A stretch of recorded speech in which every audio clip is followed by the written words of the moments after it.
Boa tarde a todos. Peço a vossa atenção.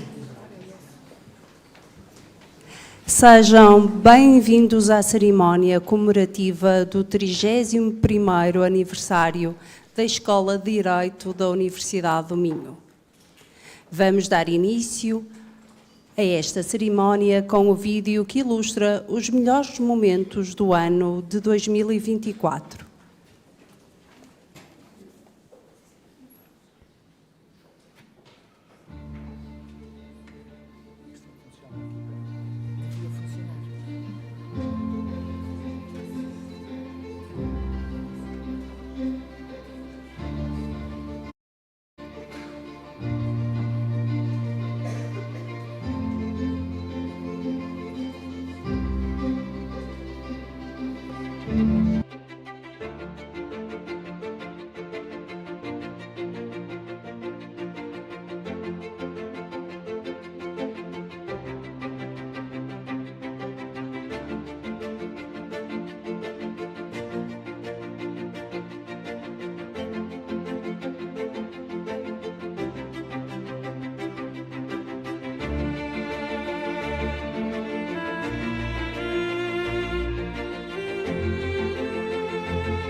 Neste momento, irão ser entregues os prémios de melhor dissertação de mestrado 2024.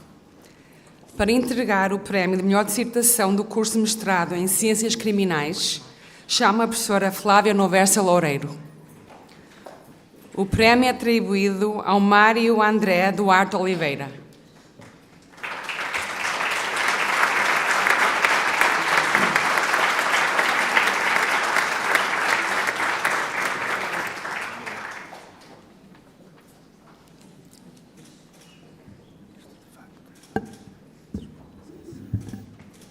Para entregar o prémio de melhor dissertação do curso de mestrado em Direito Administrativo, chamo a professora Isabel Fonseca.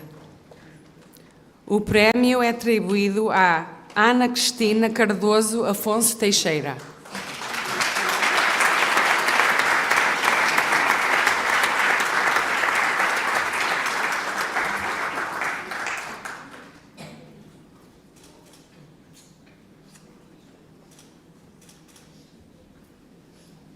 Para entregar o prémio de melhor dissertação do curso de mestrado em Direito da União Europeia, chamo a professora Alessandra Silveira.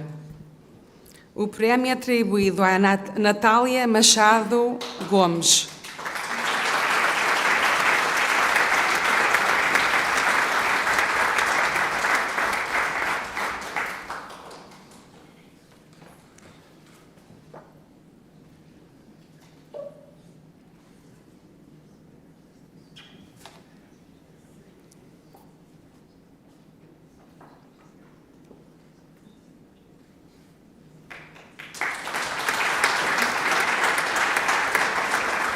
Para entregar o prémio de melhor dissertação do curso de mestrado em Direito das Crianças, Família e Sucessões, chamo a professora Cristina Dias.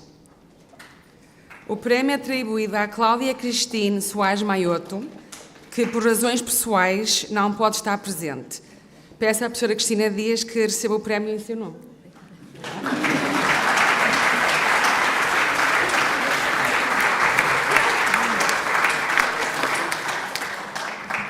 Para entregar o prémio de melhor dissertação do curso de mestrado em Direito dos Contratos da Empresa, chamo o professor Marco Gonçalves.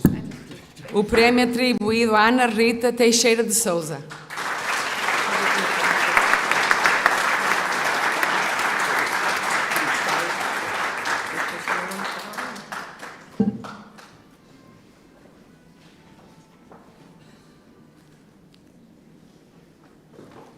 Para entregar o prémio de melhor dissertação do curso de mestrado em Direito dos Negócios Europeu e Transnacional, LLM, chamo a professora Joana Covelo Abreu.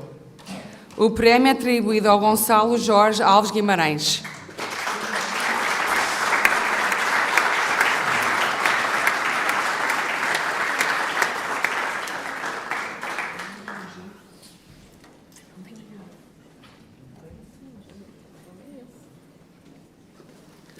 Para entregar o prémio de melhor dissertação do curso de mestrado em Direito e Informática, chamo o professor Pedro Venâncio. O prémio é atribuído ao Eduardo Nuno Fernandes Paiva.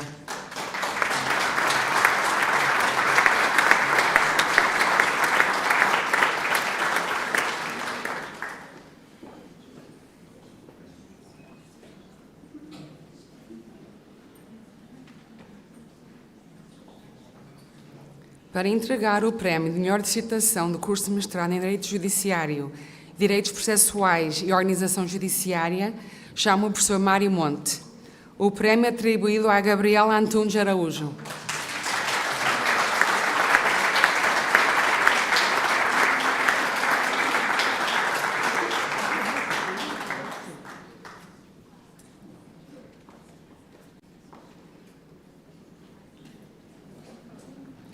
Para entregar o prémio de melhor dissertação do curso de mestrado em Direito Transnacional da Empresa e das Tecnologias Digitais, chamo a professora Anabela Gonçalves. O prémio é atribuído a Ana Cristina Ferreira Gouveia.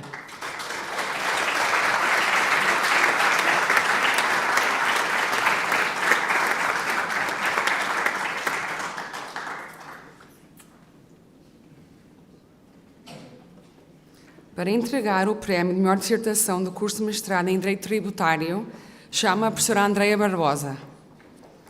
O prémio é atribuído à Rita Alexandra Pereira Menezes, que por razões de saúde não pode estar presente. Peço à Ana Cristina Freira Gouveia para receber o prémio em seu nome.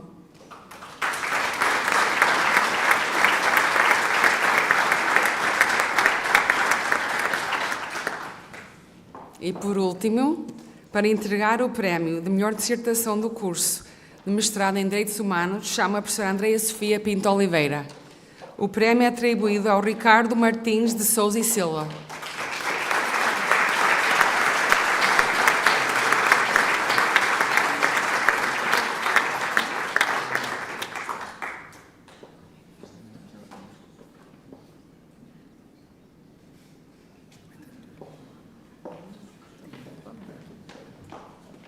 O prémio Almedina foi atribuído à aluna Cristiana da Silva Gonçalves, da licenciatura em Criminologia e Justiça Criminal. Infelizmente, por razões pessoais, a aluna não pôde estar presente.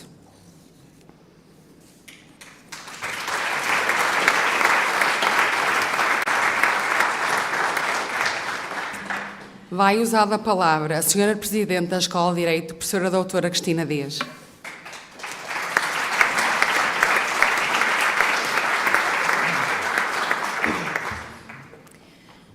Excelentíssimo Sr. Reitor da Universidade de Minho, professor doutor Rui Vieira de Castro, na sua pessoa cumprimento todos os membros da equipa reitoral, provedores, administradores, presidentes e vice-presidentes de unidades orgânicas e demais serviços da Universidade de Minho. Excelentíssimo Sr. Presidente do Conselho Geral da Universidade de Minho, Dr. Alberto Martins, Excelentíssimo Sr. Juiz Conselheiro do Supremo Tribunal Administrativo, Dr. João Sérgio Ribeiro, em representação do Sr. Presidente, Excelentíssimo Sr. Presidente do Tribunal da Relação de Guimarães, Sr. Desembargador António Sobrinho, Excelentíssima Sra. Doutora Alexandra Leite da Silva, em representação da Sra. Juíza Presidente do Staff Norte, Excelentíssima Sra. Procuradora da República, Doutora Sílvia Santos Serra, em representação do Sr. Procurador-Geral Adjunto da Procuradoria Regional do Porto, Excelentíssimo Sr. Procurador-Geral Adjunto Coordenador no Tribunal da Relação de Guimarães, Dr. Rui Amorim, Excelentíssima Senhora Procuradora da República, Doutora Maria do Rosário Barbosa, em representação do Sr. Presidente do Sindicato dos Magistrados do Ministério Público, Excelentíssimo Sr. Juiz-Presidente do Tribunal da Comarca de Braga, Dr. João Paulo Dias Pereira, Excelentíssimo Sr. Presidente do Tribunal da Comarca de Viana do Castelo, Dr. José Lino Avoeiro, Excelentíssimos Senhores Vereadores da Câmara Municipal de Braga, em representação do Sr. Presidente, Excelentíssimo Sr. Intendente Sérgio Soares, em representação do Sr. Superintendente da PSP de Braga, Excelentíssimo Sr. Cónego Mário Martins, em representação do Sr. Arcebispo Primaz, Excelentíssimo Sr. Presidente da Associação Jurídica de Braga, Dr. Estelita de Mendonça, Excelentíssimo Sr. Presidente da Delegação de Braga da Ordem dos Advogados, Dr. Jorge Abreu, Excelentíssimo Sr. Diretor Executivo do CIAB, Tribunal Arbitral do Consumo, Dr. Fernando Viana, Excelentíssimo Sr. Vice-Provedor da Misericórdia de Braga, Dr. Horácio Azevedo, Dear Professor Nanz, demais autoridades académicas, civis, militares e judiciais, caríssimas entidades parceiras da Escola de Direito da Universidade de Minho, excelentíssimos senhores presidentes da EDUM, da UMinho e da Crimo, caras e caros colegas, caras e caros trabalhadores e trabalhadoras, técnicos administrativos e de gestão, estimados e estimadas estudantes, ilustres convidados, minhas senhoras e meus senhores. A todos cumprimento e agradeço a presença neste dia comemorativo do 31º Aniversário da Escola de Direito e este ano acolhendo uma das iniciativas previstas no âmbito das comemorações dos 50 anos da Universidade do Minho, a penúltima. Permitam-me agradecer em particular à nossa oradora convidada, Presidente do European University Institute, que nos falará dos desafios das universidades, the role of universities. A special welcome is due to Professor Patrizia Nanz. Your presence is a true honor to us. Thank you. Cumprimento e agradeço também a todas as instituições e entidades que a nós se associam, como vem sendo hábito nestas comemorações, bem como a todos os meus colegas, trabalhadores técnicos, administrativos e de gestão e estudantes que fazem da Escola de Direito o que ela é hoje. É habitual, nestes dias festivos, fazer um balanço da situação atual da Escola de Direito e olharmos para o futuro, para aquilo que pretendemos para a escola. Olhemos então, e de forma necessariamente muito breve, para a Escola de Direito, façamos um balanço do último ano, para depois olharmos para aquilo que temos pela frente. 31 anos depois da sua criação, a Escola de Direito tem, e do ponto de vista do ensino, 2 licenciaturas, 11 cursos de mestrado, 2 cursos de doutoramento, um deles recentemente aprovado, o doutoramento em Ciências Criminais. No ano que corre, praticamente todos os cursos estão a ser reavaliados pela Agência de Avaliação e Acreditação do Ensino Superior e estamos convictos de que, favoravelmente, no sentido da sua reacreditação, atendendo à qualidade da oferta educativa da Escola de Direito, visível também nas elevadas classificações de entrada dos nossos estudantes de licenciatura e na grande procura que os nossos cursos de mestrado e de doutoramento têm tido. Permitam-me, neste contexto, e por ser verdadeiramente devido, um agradecimento especial ao Sr. Presidente do Conselho Pedagógico e ao seu staff, absolutamente incansáveis em prol da Escola de Direito e dos seus cursos.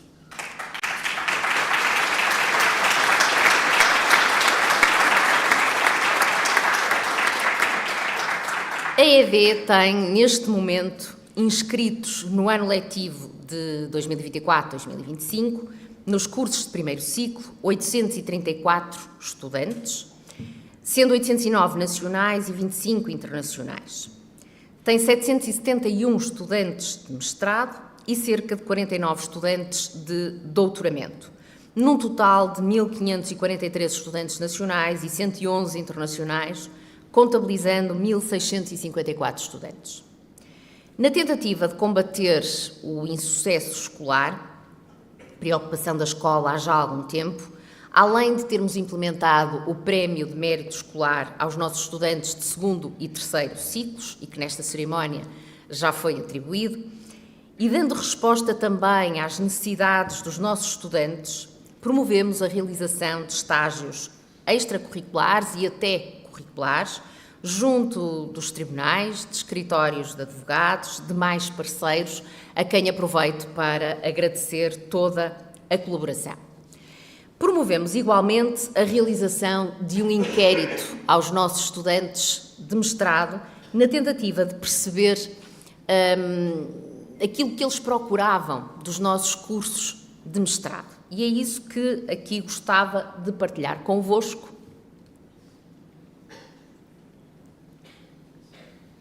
Se eu conseguir. A minha. Isso. Nós colocamos algumas questões aos nossos estudantes, nomeadamente se tinham ou não realizado a sua licenciatura na Universidade do Minho, qual o mestrado que está a frequentar,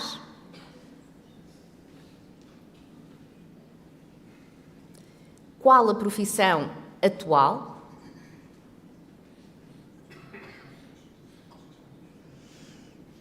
qual o motivo pelo qual se inscreveu no mestrado,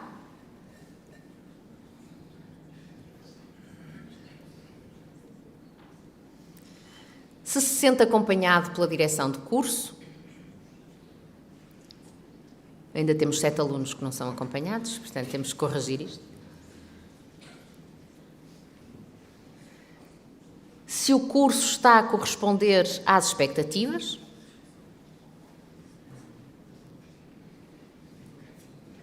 se o corpo docente é adequado, parece que sim.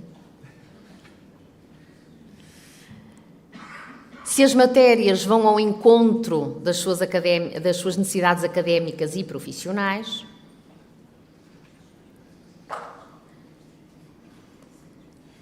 se as unidades curriculares de opção foram oferecidas, que estão a ser oferecidas, se correspondem ou não às suas expectativas,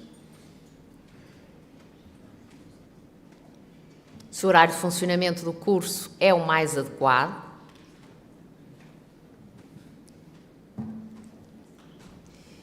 E se relativamente ao regime de funcionamento, qual é que considerariam o mais adequado? Sendo certo que ali as aulas presenciais, parcialmente e online, têm a maior votação. Se tencionem inscrever-se no segundo ano e concluir a dissertação de mestrado, o que é importante para nós, para percebermos o sucesso escolar e, portanto, a eficácia formativa dos nossos mestrados.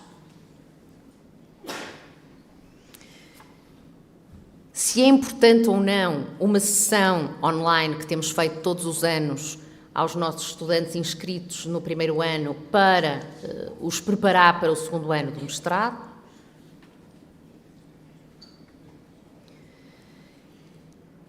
Se consideraria em alternativa à elaboração da dissertação de mestrado a realização de um estágio curricular seguido da elaboração de um relatório ou de um projeto de investigação,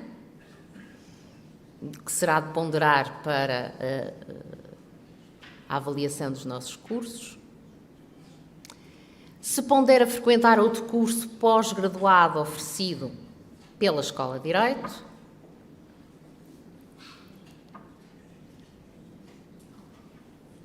E qual é que gostaria de frequentar? Se gostaria de frequentar algum curso breve, oferecido pela Escola de Direito. Em que área jurídica?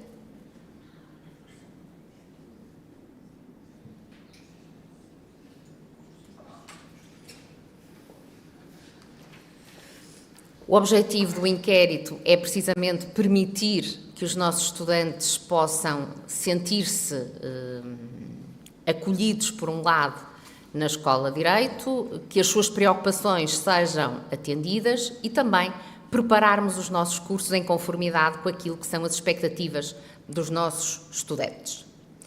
A Escola de Direito oferece um ensino de qualidade, com reconhecidos professores e formando estudantes de mérito, potenciando a oferta que já tem e apostando em novos cursos, consolidando a qualidade do ensino ministrado nos vários ciclos de estudo, apostando em práticas de aprendizagem centradas no estudante. A ED está atenta também às novas necessidades do mundo jurídico e, por isso, sem perder, evidentemente, o propósito de projetar, se for o caso, novos cursos de mestrado ou doutoramento, atendendo às novas áreas de investigação, apostou e continuará a apostar na criação de cursos breves, não conferentes de grau, presenciais e ou à distância, que possam dar resposta a interesse, essencialmente, de atualização dos profissionais da área do direito ou de outros profissionais. Neste último ano, e como tiveram a oportunidade de analisar pelo ano em revista, tivemos em funcionamento muitos desses cursos, alguns já na sua segunda ou terceira edição, além dos cursos realizados em parceria com o SEJUR e no âmbito da Aliança de Pós-Graduação. Pretendemos ainda dar resposta à solicitação recentemente recebida no âmbito dos cursos com parcerias no contexto do Digital+, mas precisaremos de algum tempo ainda para estruturar esses cursos. A Escola de Direito tem vindo ainda a articular os seus projetos de ensino com os projetos e atividades de investigação desenvolvidos pelo Centro de Investigação JUSGOV, tentando envolver os estudantes de todos os ciclos de estudo nas atividades de investigação. Não posso deixar de destacar, neste contexto, as iniciativas da Escola de Investigadores, que agrega todos os doutorandos da Escola de Direito, bem como a participação dos nossos estudantes no Prémio UMinho de Iniciação à Investigação Científica, tendo, aliás, nos últimos anos sido atribuído um desses prémios a estudantes da Escola de Direito. No âmbito do JUSGOV, o ano de 2024 viu o desenvolvimento de vários projetos de investigação. Não quero referir nenhum em particular, mas posso dizer que há vários que se destacam, sendo mais de 2 dezenas, muitos em articulação com outros centros de investigação da excelência e de entidades externas nacionais e internacionais que nos contactam e procuram parcerias, reconhecendo a excelência do trabalho aqui realizado. É inegável a qualidade da investigação que é feita pelos nossos docentes e investigadores no âmbito do JUSGOV e que se expressa também no financiamento obtido. Está em curso o período de avaliação do centro e estamos confiantes numa melhoria da sua classificação. Para isso, trabalhamos. Agradeço também aqui, neste contexto, todo o trabalho realizado pela senhora diretora do JUSGOV e pela sua equipa, que a todos os investigadores foram capazes de estimular para o trabalho conjunto com vista a um fim comum. Ao longo deste ano 2024, realizaram-se vários eventos de cariz científico ou pedagógico, mais de 100, organizados por docentes da ED ou pelos seus estudantes em vários formatos, presencial e ou à distância, apenas à distância. Destaco, por exemplo, pela sua dimensão lusófona e internacional, o 10º Congresso de Direito na Lusofonia, realizado em maio e organizado pela Redil. Estes eventos, presenciais ou à distância, e o seu acesso por vários públicos externos à Universidade, permitem a abertura da Escola de Direito à comunidade jurídica e à sociedade em geral. E até aqui diria que tudo corre da melhor forma para a Escola de Direito da Universidade do Minho, ou pelo menos assim a sua Presidente quer transmitir para o exterior neste dia da escola. Mas, na verdade, tudo o que mencionei não é exagerado. Podia tê-lo feito, mas não o fiz. Efetivamente, tudo o que mencionei é verdade. Mas façamos uma pausa para refletir um pouco e começando aqui, sem me querer intrometer, evidentemente, a entrar no tema da nossa oradora principal. As instituições de ensino superior, todos sabemos, estão a passar por dificuldades e momentos de mudança, que se devem a constrangimentos financeiros, mas também ao envelhecimento do seu corpo docente e à necessidade de renovação geracional, bem como à necessidade de assegurar condições de estudo, de habitação, de alimentação, de acompanhamento adequadas aos nossos estudantes nacionais e internacionais. É preciso olhar seriamente para estas questões que acabam por se repercutir no funcionamento das várias unidades orgânicas e, em especial, da Escola de Direito e na Universidade do Minho em geral. Queremos aumentar a oferta educativa com cursos competitivos? É preciso investir no corpo docente qualificado e agilizar procedimentos. Queremos apostar na internacionalização? Temos que exigir serviços que apoiem o estudante internacional e o nacional nas suas mobilidades e na articulação com universidades estrangeiras reconhecidas como parceiros. Queremos aumentar a propina do estudante? Então temos que dar melhores condições de habitação e de estudo. Queremos aumentar a prestação de serviços? Temos que apostar em procedimentos céleres, eficientes e fiáveis. Temos de continuar a trabalhar e a investir num caminho que assegure a necessária valorização da carreira, bem como algumas oportunidades de progressão.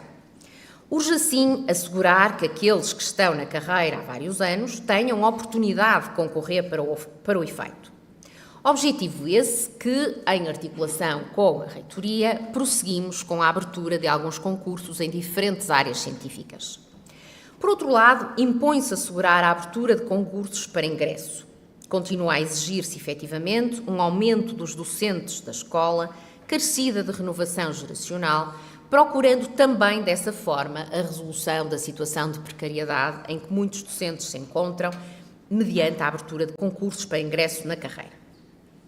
Para alcançar este objetivo específico, e mais uma vez em articulação com a Reitoria, estamos a cumprir aquilo que acordamos no âmbito do contrato-programa, comprometendo-se a Escola de Direito a manter ou a melhorar as suas áreas de ação e os seus atuais resultados, tendo como contrapartida a abertura dos concursos propostos. Mas os constantes atrasos, recuos e, diria mesmo, receios presentes nos procedimentos não ajudam no cumprimento do estipulado. Impõe-se, por isso, mais celeridade, eficácia, eficiência, transparência, Sr. Reitor.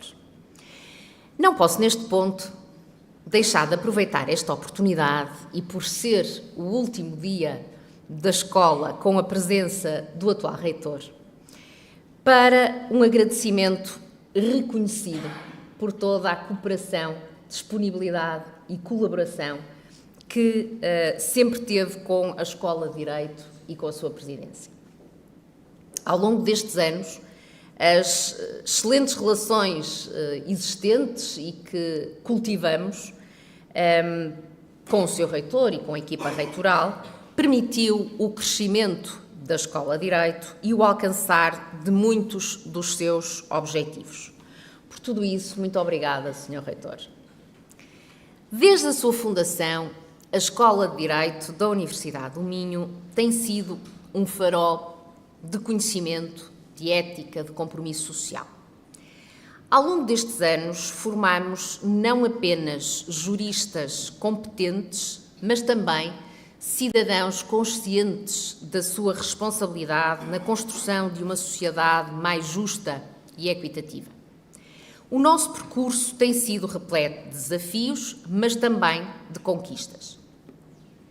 Temos o orgulho de contar com um corpo docente altamente qualificado, que não só ensina, mas que também inspira. Os nossos alunos, com a sua energia e determinação, são a razão pela qual continuamos a evoluir e a inovar sempre em busca da excelência.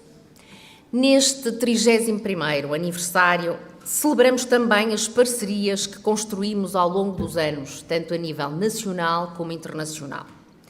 Essas colaborações enriquecem a nossa experiência académica e proporcionam aos nossos alunos oportunidades únicas de desenvolvimento profissional. Agradeço a todos que fazem parte desta jornada, professores, investigadores, trabalhadores técnicos administrativos e de gestão, alunos, alumni e parceiros. Cada um de vós contribui, e creio continuará a contribuir, de maneira significativa para a reputação e o prestígio da nossa escola. A ED continuará a trabalhar, a trilhar o caminho necessário para a realização da sua atividade com o sucesso que se espera. Que os próximos anos sejam marcados por ainda mais inovações, pela continuidade da nossa missão de formar profissionais de excelência e por um compromisso inabalável com a justiça e a ética. Muito obrigada pela vossa atenção.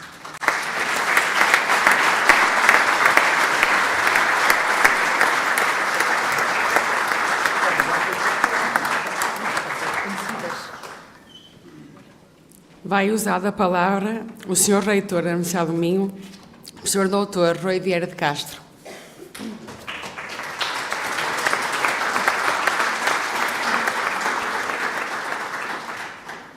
Muito boa tarde a todas e a todos. Senhora Presidente da Escola de Direito, Professora Cristina Dias, Senhor Presidente do Conselho Geral da Universidade do Minho, Dr. Alberto Martins, dear Professor Patrizia Nanz, it's really a pleasure to have you with us in this meeting, and we thank you very much for being available to be with us to discuss very, very important topics for our future. Thank you very much. E depois disso havia uma lista imensa de saudações que eu tinha que fazer. A professora Cristina Dias fê-la, não as fez assim há tanto tempo, de maneira que eu gostava que se sentissem todos cumprimentados através das palavras da professora Cristina.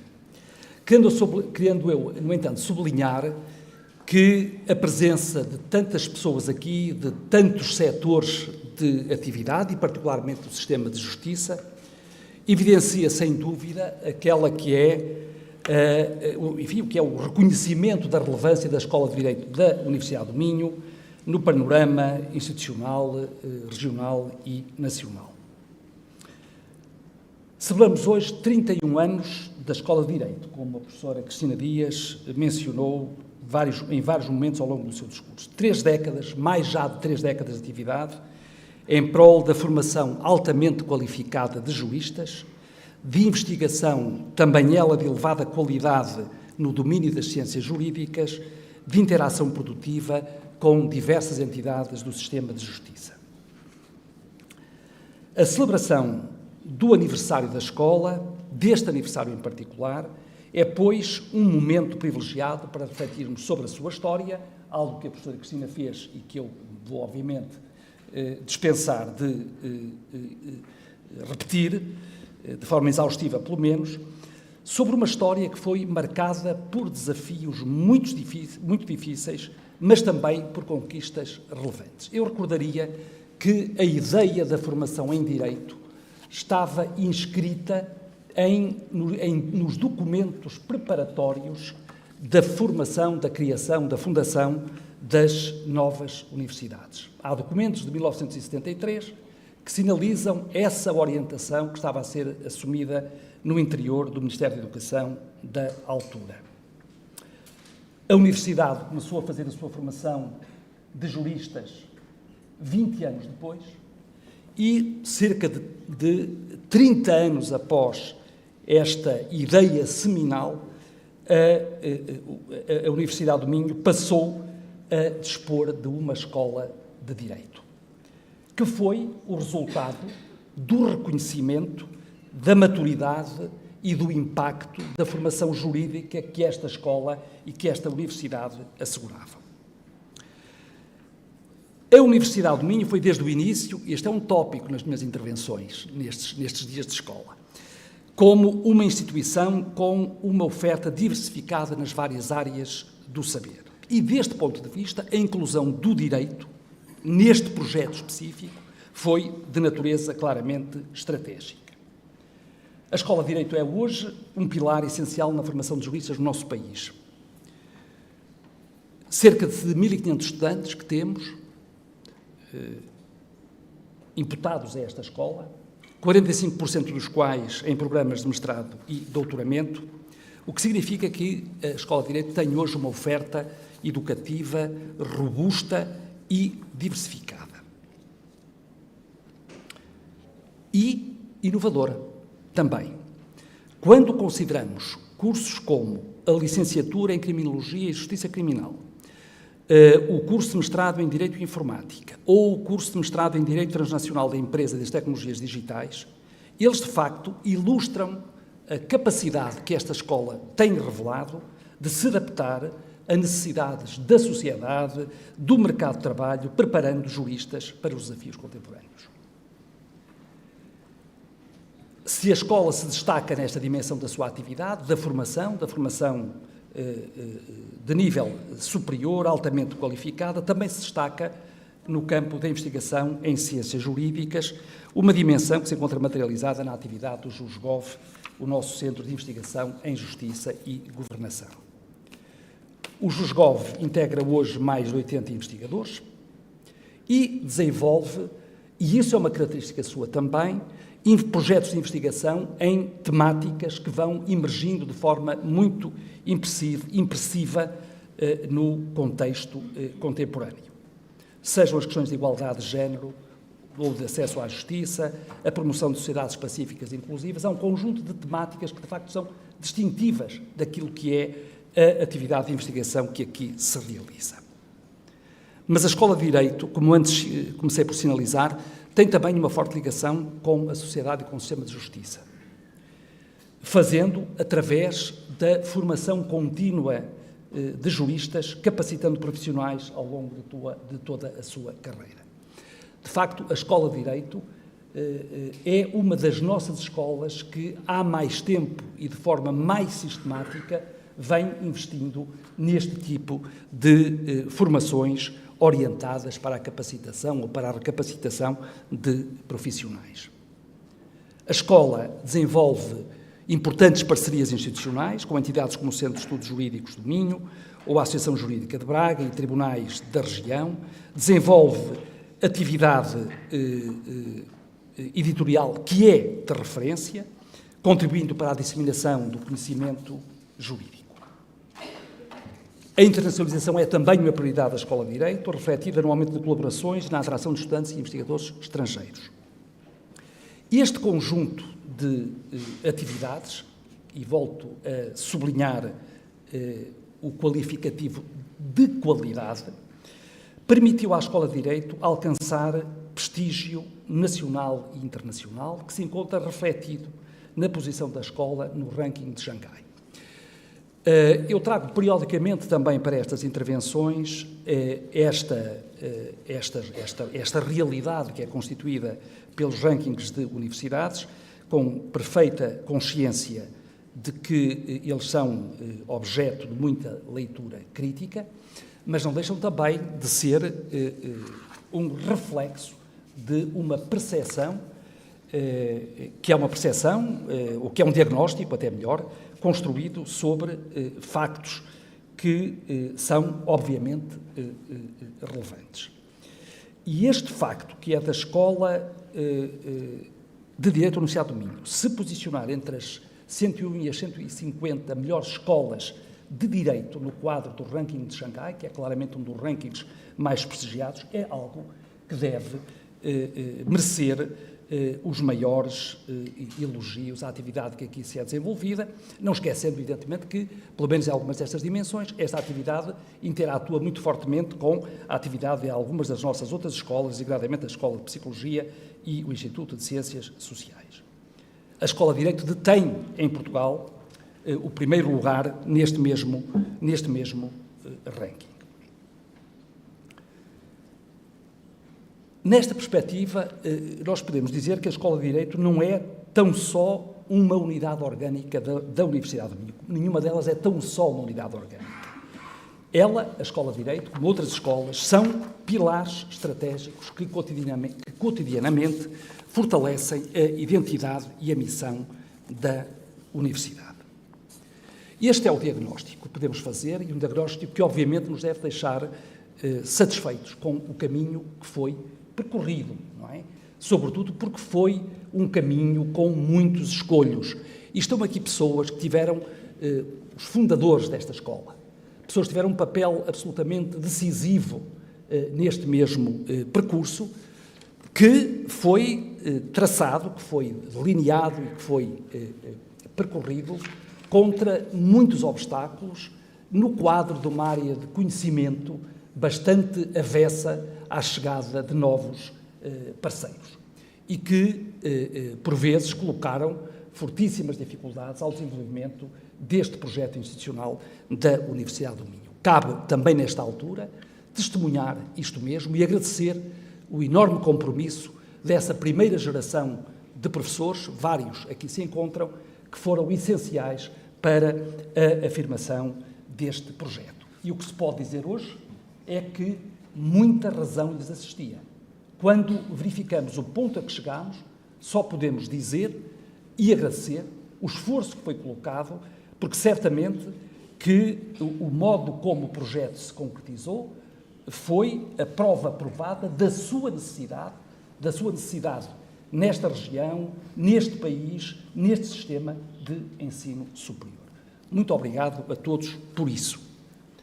Olhando agora um pouco para a frente, para o futuro, o exercício que a professora Cristina Dias também fez. E este exercício é um exercício que não pode ser olhado, não pode ser pensado apenas e só olhando para a Universidade do Minho. Temos que olhar para a Universidade do Minho, temos que ser capazes de entre nós também encontrar as direções certas, mas temos que ter consciência que muito do caminho que possamos vir a percorrer vai depender, obviamente, dessa nossa vontade, desse nosso olhar estratégico, mas também das circunstâncias que nos possam vir a ser oferecidas ou que nós venhamos a ser capazes de criar. Portanto, estes exercícios projetivos são sempre feitos em bases a que imponderáveis podem vir, de certa forma, a minar. Mas não nos podemos dispensar desse exercício prospectivo, e eu penso que é aquilo que será certamente isso que, em larga medida, a professora Patrizia Nanz nos vai fazer na conferência que se segue. Eu não quero, por outro lado, neste exercício, aparecer como uma espécie de conselheiro da escola, que de todo não sou, não devo ser. não é? Nem como sendo portador de uma visão luminosa para o futuro da universidade ou da escola, que também não quero ter.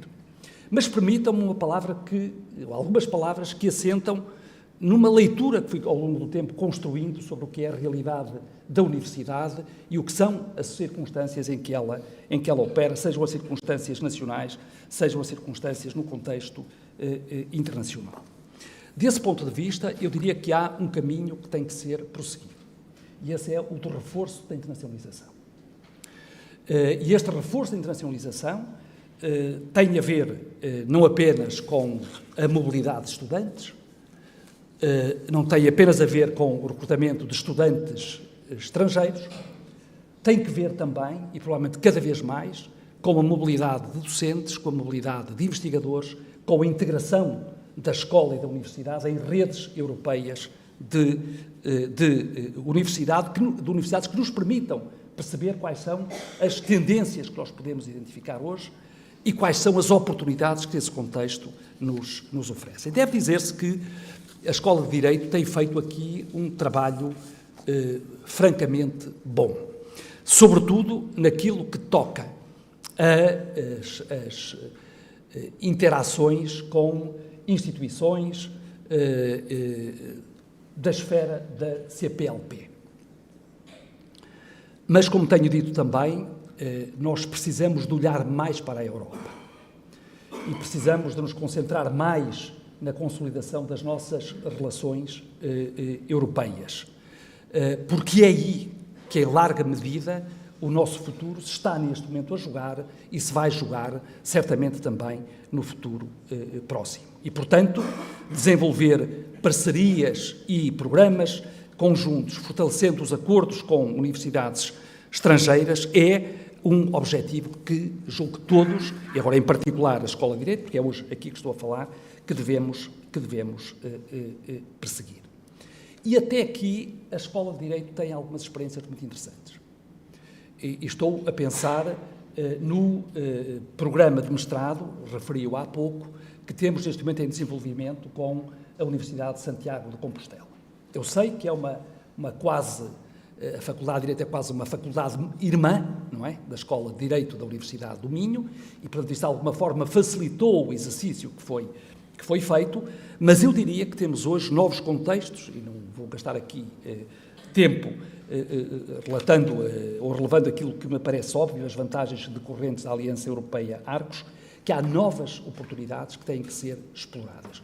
Olhemos, era isso que eu pedia e sugeria à Escola de Direito, olhe-se para esta experiência que se está a ter com Santiago, para perceber quais são as possibilidades, quais são as dificuldades e o que é que podemos fazer para reforçar esta dimensão da nossa atividade. O mundo à nossa volta está, por outro lado, a mudar de forma muito rápida.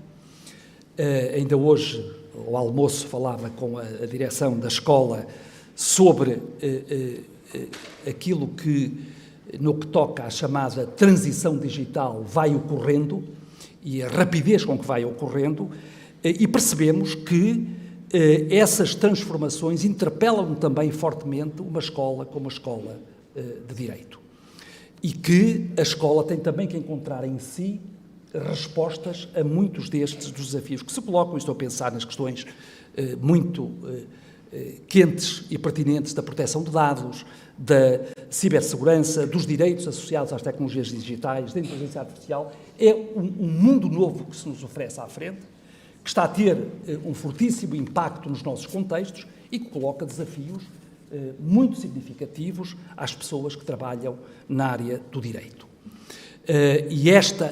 Diria que alguma reorientação da própria oferta educativa vai provavelmente ser necessária, não sei se pela criação de cursos próprios, de cursos especializados, se pela integração de novas componentes nos cursos já existentes. Aliás, a experiência que a escola tem no Direito e Informática cria também uma base muitíssimo interessante, não só de colaboração, no caso, com a Escola da Engenharia, mas também de atenção àquilo que são problemas que vão emergindo e a que se procurou, desde logo, dar resposta também com esse próprio programa. as questões da inovação pedagógica e do sucesso académico. E peço-vos desculpa por reiteradamente vir a este assunto. Nós temos perdas de estudantes maiores do que aquelas que devíamos ter.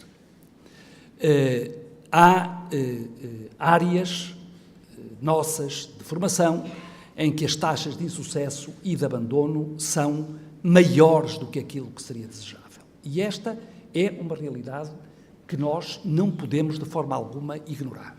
Nesta perspectiva, eu diria que as opções de política institucional, seja ao nível da universidade, seja ao nível, neste caso, da Escola de Direito, têm que ser claras. E temos que assumir isso estrategicamente também, e perdoem-me estar a usar, provavelmente de forma excessiva, o advérbio. Temos que o fazer. Os nossos compromissos com a sociedade devem passar também por aí. Quando um estudante chega até nós, chega muitas vezes depois de percursos que foram para ele exigentes para os estudantes, que foram exigentes para as suas famílias, e nós não podemos frustrar expectativas legitimamente colocadas pelas pessoas na instituição. Obviamente que há aqui também, e não pode ser ignorado, há aqui um efeito de vontade individual, que é também relevante. Mas procuremos ficar mais tranquilos, mais serenos sobre o esforço que nós próprios, enquanto instituição, colocamos para fazer face a estes cenários com que, infelizmente, vamos sendo confrontados. O JUSGOV é uma unidade de investigação que eu diria, nesta área, exemplar. Pelas formas de trabalho científico que foi capaz de encontrar, pelas temáticas que foi capaz de identificar e endereçar ao longo do seu tempo, e isto torna o JUSGOV uma entidade, uma unidade de investigação com características muito próprias no contexto nacional. Eu sei que neste momento está, enfim, a decorrer um processo de acreditação, estamos todos confiantes, não é? Que da avaliação a realizar resultem, enfim, benefícios correspondentes às nossas próprias expectativas, mas este é um caminho, e era só por isso que eu trago aqui o JUSGOV, porque este caminho que está a ser feito pela Escola de Direito é um caminho que tem que ser continuado. A experiência é uma boa experiência, partimos de uma situação que era difícil pela existência de várias unidades de investigação, a escola lidou muito bem com isso, foi capaz de fazer a agregação dos investigadores em torno de um projeto principal e, portanto, este impulso à captação de fundos, de projetos internacionais ou de projetos nacionais no quadro de colaborações interdisciplinares ou apenas na área do direito, é algo que tem que ser continuado, porque isto é um elemento distintivo da Escola de Direito face a outras escolas de direito do país. Do meu conhecimento, em nenhuma escola de direito no nosso país, o centro de investigação tem a natureza que isto tem, a visibilidade que isto tem e a importância que isto tem. E devemos, por isso, persistir na aposta nesta nossa unidade. Depois, uma última nota em termos de futuro, antes de passar à questão crítica do corpo docente e dos recursos humanos, em geral, a que também me quero referir. O fortalecimento da ligação com a sociedade. Aqui enfim, há sempre muita leitura crítica, sempre que se diz não há outra alternativa senão, não é? Porque há sempre uma alternativa. Mas eu diria que para uma escola que se quer bem-sucedida, uma escola que quer cumprir aquilo que é a missão que para si própria define, aquilo que são os objetivos que assume, o fortalecimento, o reforço destas relações com a sociedade é absolutamente essencial. E aqui, uma vez mais, nós trabalhamos numa base muito sólida. Esta nunca foi uma escola fechada. Nunca foi uma escola fechada ao sistema de justiça. Nunca foi. Há muitos anos que eu tenho que posso verificar esta realidade de uma continuada interação por exemplo, com os tribunais, não é? A presença de pessoas que estão aqui com esta origem testemunham precisamente esse envolvimento entre a Escola de Direito e o sistema de justiça. Este é um caminho que, como digo, deve continuar a ser feito, pode ser feito de muitas maneiras. A formação especializada é um desses caminhos, as parcerias é também um outro caminho, como é a aposta continuada na política editorial que a escola vem já prosseguindo. Uma última nota. Popularmente nós dizemos não se fazem omeletas sem ovos, não é?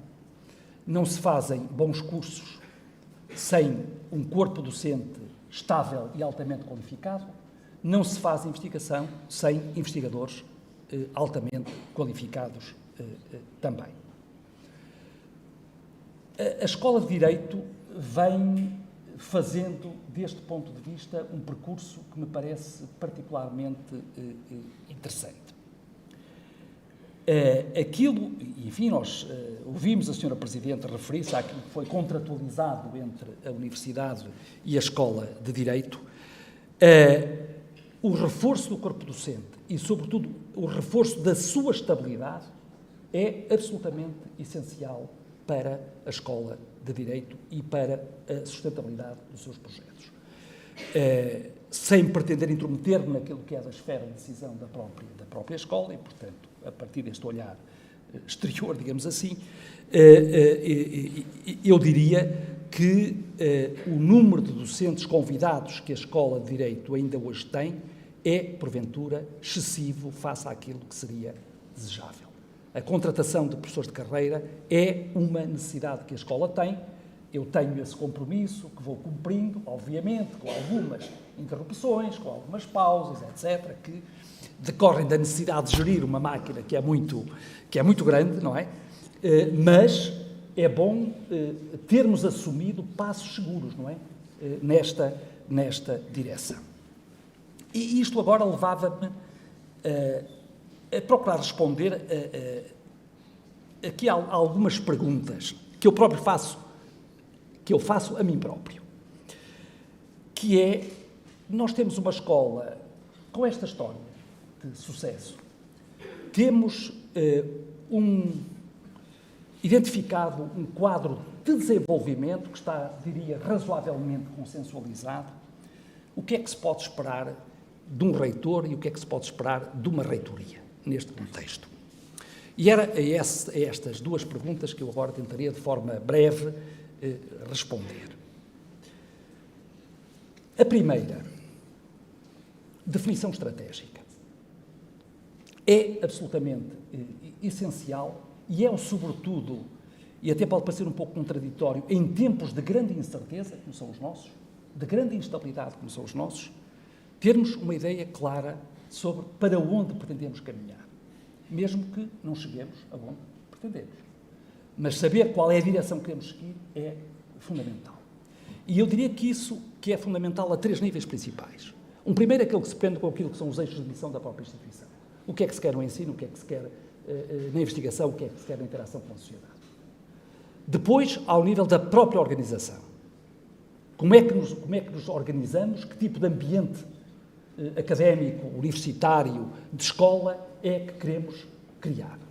E depois, num terceiro nível, aquilo que tem a ver mais, não tanto com o modo de funcionamento da nossa organização, mas com a organização propriamente dita, qual é o modelo institucional que queremos assumir. Essa definição está feita de uma forma clara no plano de ação com que estou comprometido. Mas, evidentemente, que a vida de uma instituição não se resolve apenas por isto. Isto é importante, mas não se resolve apenas aqui. É preciso assegurar uma gestão adequada de todas as iniciativas que estão associadas à concretização desta visão estratégica. E aqui há efeitos, obviamente, de natureza interna e há efeitos de natureza externa que podem levar a um menor ou maior grau de consecução daquilo que se pretende. cabe indiscutivelmente ao reitor e à equipa reitoral a captação de recursos financeiros. Nós, como sabem, temos uma instituição em que cerca de 55% do seu orçamento é resultado de receitas próprias. E, portanto, a captação de estudantes, a realização de atividades de prestação de serviços ao exterior, o desenvolvimento de projetos de investigação, a candidatura a programas de financiamento é absolutamente fundamental. E isto a Universidade do Minho vem fazendo bastante bem. E agora não entendam isso como autoelogia, está bem? Não é disso que eu estou a falar. Estou a falar da história da Universidade do Minho. Nós fazemos isto bem. Como temos vindo a fazer, e eu agora aí puxo mais pelos meus galões, está bem? Como temos vindo a realizar a pressão junto dos poderes políticos para resolverem situações que eram inaceitáveis, que eram aquelas que a Universidade do Minho vivia por completo descaso para uma instituição que tinha níveis de desempenho muitíssimo interessantes. E este é um exercício que nós temos que fazer todos os dias, não é? E era bom que tivéssemos disso uma clara consciência. Vamos ver o que a professora Patrizia nos vai dizer a seguir. Mas não é crível que os Estados, hoje, num futuro próximo, decidam apostar no reforço das dotações orçamentais para as instituições de ensino superior. Esse não é o cenário de todo que nós podemos antecipar.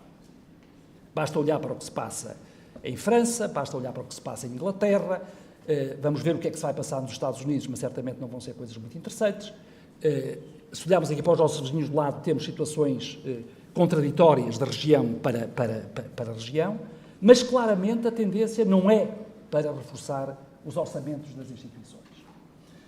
E isto coloca-nos a todos, como digo, desafios, porque a captação de estudantes depende de cada uma das nossas unidades orgânicas. Claro que a reitoria tem um papel a fazer, com um conjunto de iniciativas que vai assumindo, mas é nossa, é de cada um de nós esta responsabilidade, como é de cada um de nós a captação de financiamento para a atividade de investigação ou a prestação de serviços ao exterior. Cabe também ao reitor e à sua equipa a gestão destes recursos financeiros que são captados. E aqui nós temos a situação que é de todos conhecida. E cabe aqui também reconhecer o papel que a Escola de Direito vem tendo de ser ativa na promoção das políticas de coesão dentro da Universidade. E esse papel deve ser reconhecido à escola, deve ser valorizado por todas as nossas unidades. À reitoria da Universidade, à administração da Universidade, cabe, portanto, a gestão integrada de todos estes recursos. E esses recursos são escassos e, portanto, nem sempre é possível atender em cada momento aquilo que são as necessidades de cada uma das nossas unidades orgânicas. E cabe também, obviamente, para lá da gestão de recursos humanos, mas isso de alguma forma me reportei já, a modernização administrativa da Universidade. O reitor tem, deste ponto de vista, muito facilitada, porque tem um vice-reitor para a modernização administrativa, que está sentado ali à frente, e, portanto, se as coisas não correm totalmente como é esperável, há um responsável que facilmente se pode identificar. Mas, dito isto, é bom reconhecer que a Universidade está a alterar efetivamente práticas e que a Universidade está a fazer investimentos muito sérios nesta área e espero que daqui a 3 meses, daqui a meio ano, possamos ter maior evidência da profundidade das mudanças que estão a ocorrer. Vou acabar. Ao celebrarmos 31 anos desta escola, não posso deixar de expressar, em nome de toda a Universidade do Minho, um sentido agradecimento A escola tem sido um pilar fundamental para a construção da nossa universidade como instituição completa, inovadora e de referência. O vosso trabalho tem fortalecido a reputação da Universidade do Minho. A formação de juristas altamente qualificados, a produção de conhecimento relevante, o diálogo constante com a comunidade jurídica são contributos inestimáveis para a concretização da nossa missão enquanto Universidade Pública. Agradeço, pois, a cada professor, a cada investigador, a cada estudante, a cada trabalhador técnico, administrativo e de gestão, a dedicação, o compromisso com que contribui diariamente para o sucesso da escola. É o vosso esforço coletivo e o vosso profissionalismo que fazem da Escola de Direito uma unidade orgânica de que muito nos orgulhamos. Agradeço as palavras da Sra. Presidente, que veio recordar que esta é a última vez que eu me dirijo à comunidade da Escola de Direito enquanto reitor. 7 anos se passaram, 7 sessões desta natureza, mas, sobretudo, a convicção de que procurei, pelo menos, sempre encontrar as melhores formas de articulação com as direções da escola com que trabalhei. E devo dizer-vos que apreciei particularmente o modo como pude trabalhar com a professora Cristina Dias e aquilo que pudemos consensualizar em torno dos modos de concretização dos objetivos da Escola de Direito, que são, obviamente, também os objetivos da Universidade. Que me resta dizer que os próximos anos sejam de renovada ambição, crescimento e sucesso, para que juntos possamos continuar a construir uma Universidade do Minho cada vez mais forte e mais preparada para enfrentar os desafios do futuro e para ajudar a construir, não esqueçamos isso, uma sociedade mais justa, mais inclusiva e mais capaz de responder a estes nossos, são de grande magnitude, os nossos desafios contemporâneos. Parabéns à escola, a cada um de vós, e muito obrigado por tudo o que fazem pela Universidade do Minho. Muito obrigado.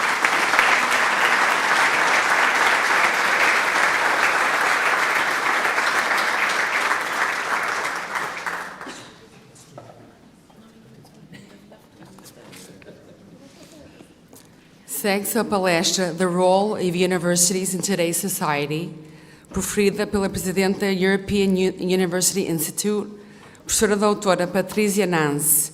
We now have the pleasure of welcoming Professor Patrizia Nanz, President of the European University Institute, who will talk to us about the role of universities in today's society.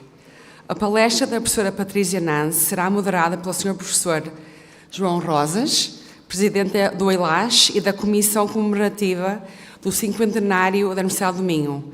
Professor Patrizia's talk will be moderated by Professor João Rosas, President of the School of Arts and Human Sciences, and the Commemorative Committee for the 50th Anniversary of the University of Minho. Thank you for your presence.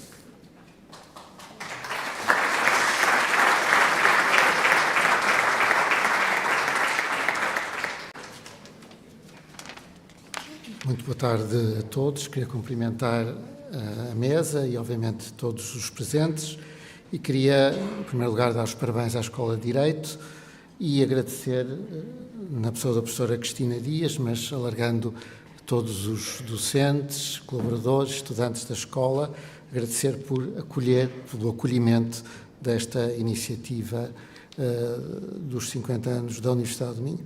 Nós estamos a organizar um ciclo de conferências sobre os próximos 50 anos, no qual procuramos refletir sobre o passado e o presente e também o futuro das universidades, e é nesse enquadramento que surge aqui a contribuição da nossa conferencista de hoje, a professora Patrizia Nanz. Muito brevemente, a professora Nanz é Presidente do Instituto Universitário Europeu, em Florença, desde março de 2024.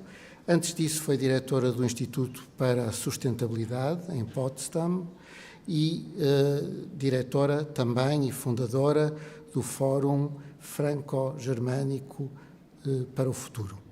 Desempenhou também importantes funções em organismos do governo alemão, sobretudo relacionados com a gestão e a segurança dos desperdícios nucleares na Alemanha. A professora Nanz tem um vasto campo de expertise, com um foco particular nas questões da democracia europeia, da participação política, da administração pública e da sua reforma e da transformação socioeconómica ligada às mudanças climáticas. A professora Nanz estudou filosofia, mas também história e literatura, nas universidades de Munique, Milão, Montreal, Frankfurt. Trabalhou nomeadamente com Jürgen Habermas e obteve o seu doutoramento em Ciências Sociais e Políticas, precisamente no Instituto Universitário Europeu, a que hoje preside. Tem múltiplas publicações, artigos, capítulos. Destacaria simplesmente nos livros mais recentes Reconstructing Democracy, Citizens are Building from the Ground Up, da Harvard University Press, e o Routledge Handbook of Democracy and Sustainability. A professora Patrizia Nanz falará hoje sobre the role of universities in today's society. Fará uma apresentação relativamente breve para propiciar depois questões, perguntas, um diálogo com todos os presentes. Professor Nanz, so thank you very much for accepting our invitation. We are delighted to have you here, and the floor is yours.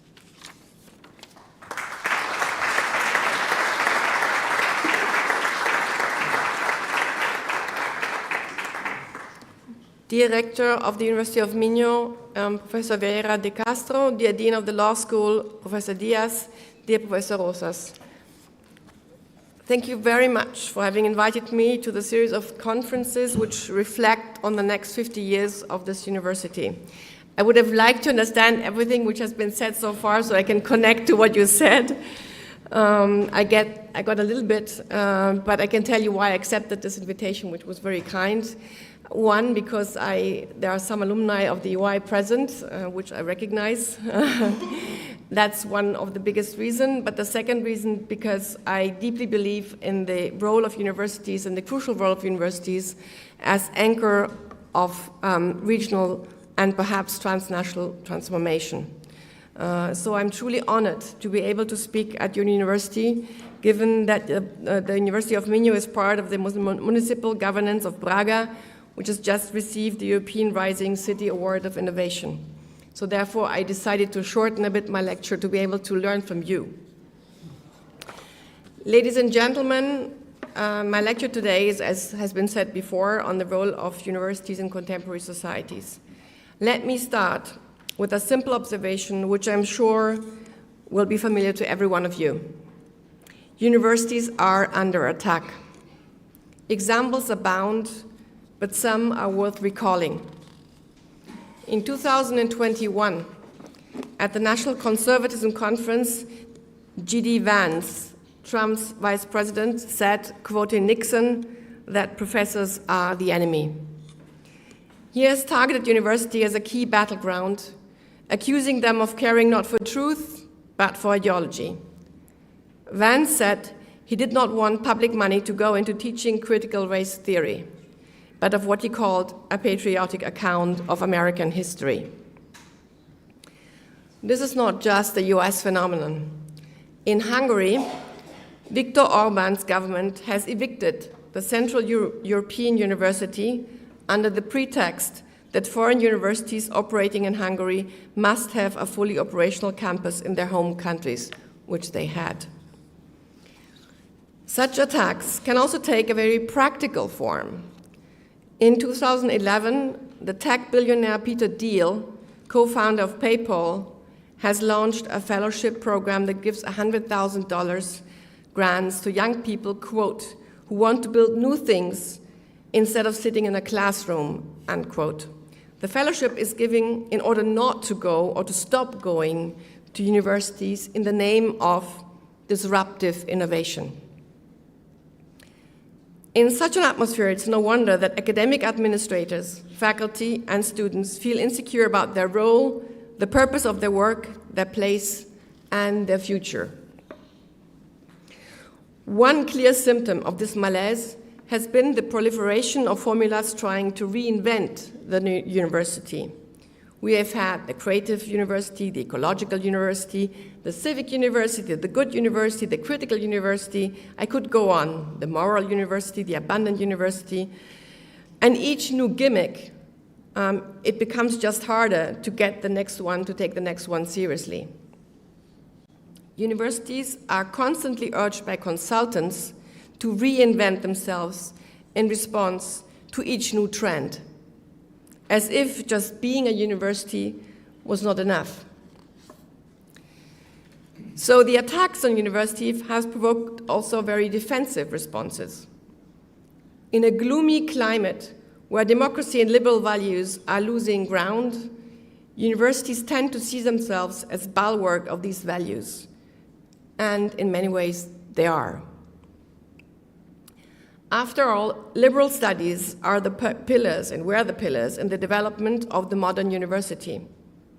Academic life is based on values that may be unarticulated: tolerance, inclusiveness, equality, peace, and so on, but are necessary for the advancement of knowledge. So defensive reactions of universities in Europe and the US are understandable, but they may come at a very high cost. There is sometimes an element of complacency in these reactions, which tend to turn universities into small parallel societies in the hands of an elite, insulated from the rest of the population. Universities end up, in this way, fitting the image that their opponents try to impose on them: liberal islands in the rising tide of authoritarian conservatism. As a result, they often appear as inward-looking institutions bent on defending their own corporate interests and increasingly at odds with the social and economic conditions of the majority population. All this ends up feeding the anti-intellectualist mill that is one of the core features of populism. So how can we regain initiative? How can we reimagine ourselves in terms that are not merely those of resistance, or therefore not dictated by others? In attempting to answer these questions, I would like to take a step back. We would be short-sighted to see the current crisis of university exclusively in terms of rising authoritarianism or cultural wars. There is a very long history to these attacks. It is more productive, to my mind, to see them as the most radical and extreme expression of a challenge to the autonomy of universities that has been going on for decades and has taken different forms. Take the Thiel Fellowship. It is based on the idea that the university has no other purpose than to be a dispenser of productive assets and human capital. Beyond the smokescreen of culture wars, for today's most violent critics of higher education, the problem of the university is not so much critical race theory or so-called woke culture, but the very existence of the institutions that are not fully pliable to the demands of economic value production. Since the 1970s, when this university was founded, the transformation of Western society that has been captured under various labels, post-industrial societies, information de la société, knowledge economy, has led to a profound upheaval in the role of universities while making them a strategic site of contestation. The student movements that started in 1997-98 clearly illustrated the tensions that resulted. They sought to make the university a place of self-realization and self-creation, against both the traditional role in reproducing social hierarchies and the disciplining of cognitive labor. With the successive oil shocks in the 1970s, the efforts to compensate for the crisis of productivity included technological innovations, not unlike what is being proposed today, for example, at the Draghi report, to which I'll come back later. In this new configuration, universities became more central than ever in the circuits of economic production. I'm sure that few in this room have much sympathy for postmodernity or for the book published by Jean-François Lyotard in 1979, La Condition Postmoderne. Originally, it was a report on contemporary knowledge commissioned by the University Council of the Government of Quebec.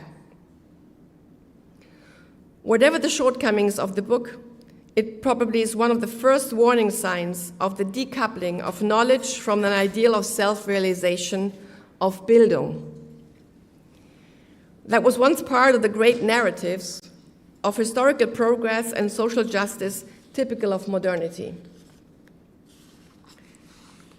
The overarching yardstick for defining what is worth knowing and how has disappeared already in the 1970s. That's what Lyotard says. And it looked like a naive longing. Instead, there were only self-contained forms of knowledge, local epistemic arrangements, more or less overlapping, but fundamentally heterogeneous. That's the whole idea of postmodernity. So how could the value be established of knowledge? How could societies navigate such multiple forms of knowledge and thus forms of life? Lyotard also noted the emergence of new tools meant to navigate and tame this landscape. I think this I understood from Portuguese. Benchmarking, metrics or key performance indicators, rankings, etc. In the absence of overarching framework that establishes hierarchies of knowledge, there is a constant effort to make various forms of knowledge commensurable and to relate them to one another.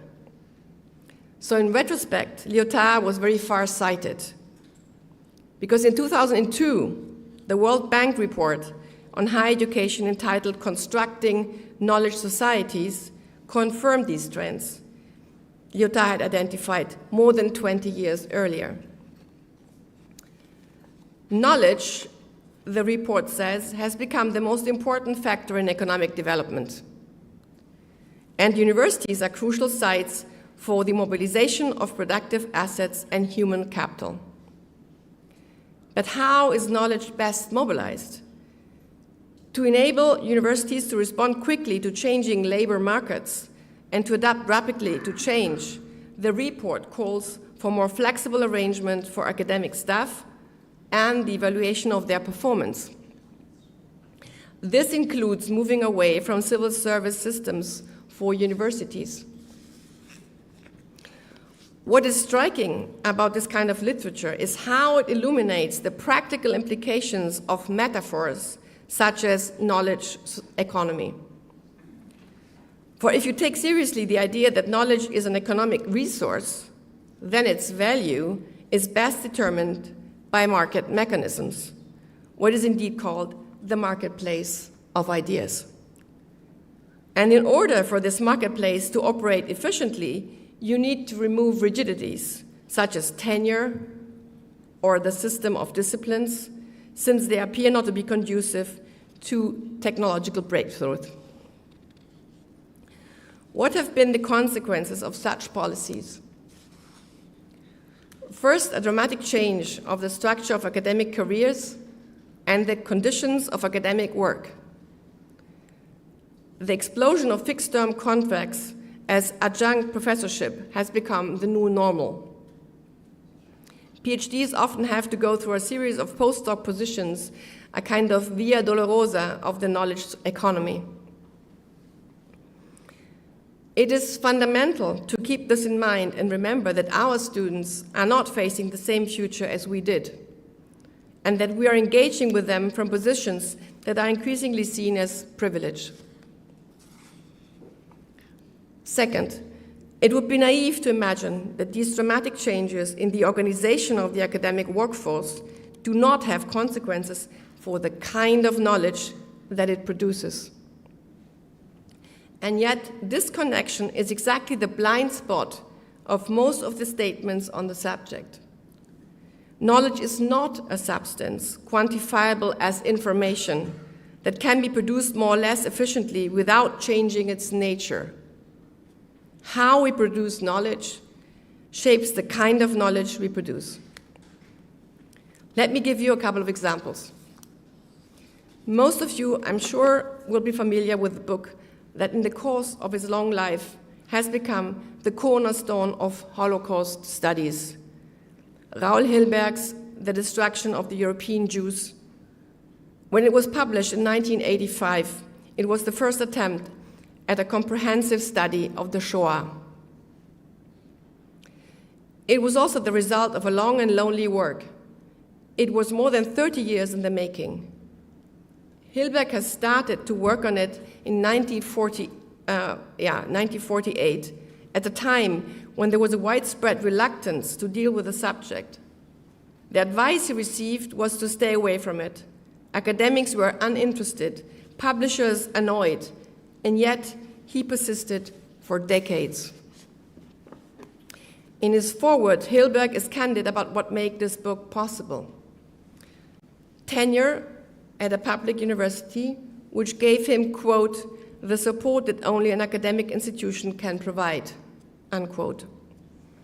By which he meant stable employment, sabbaticals, and occasional research funds.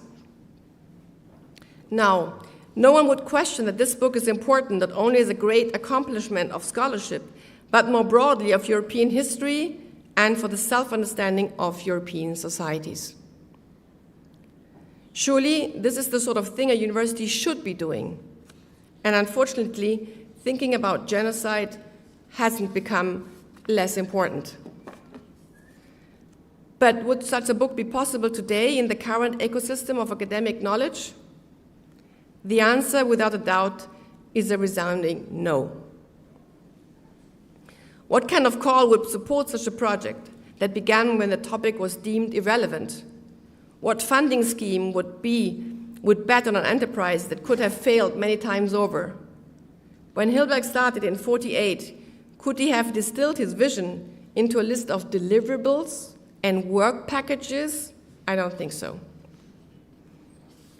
Let me give you another example.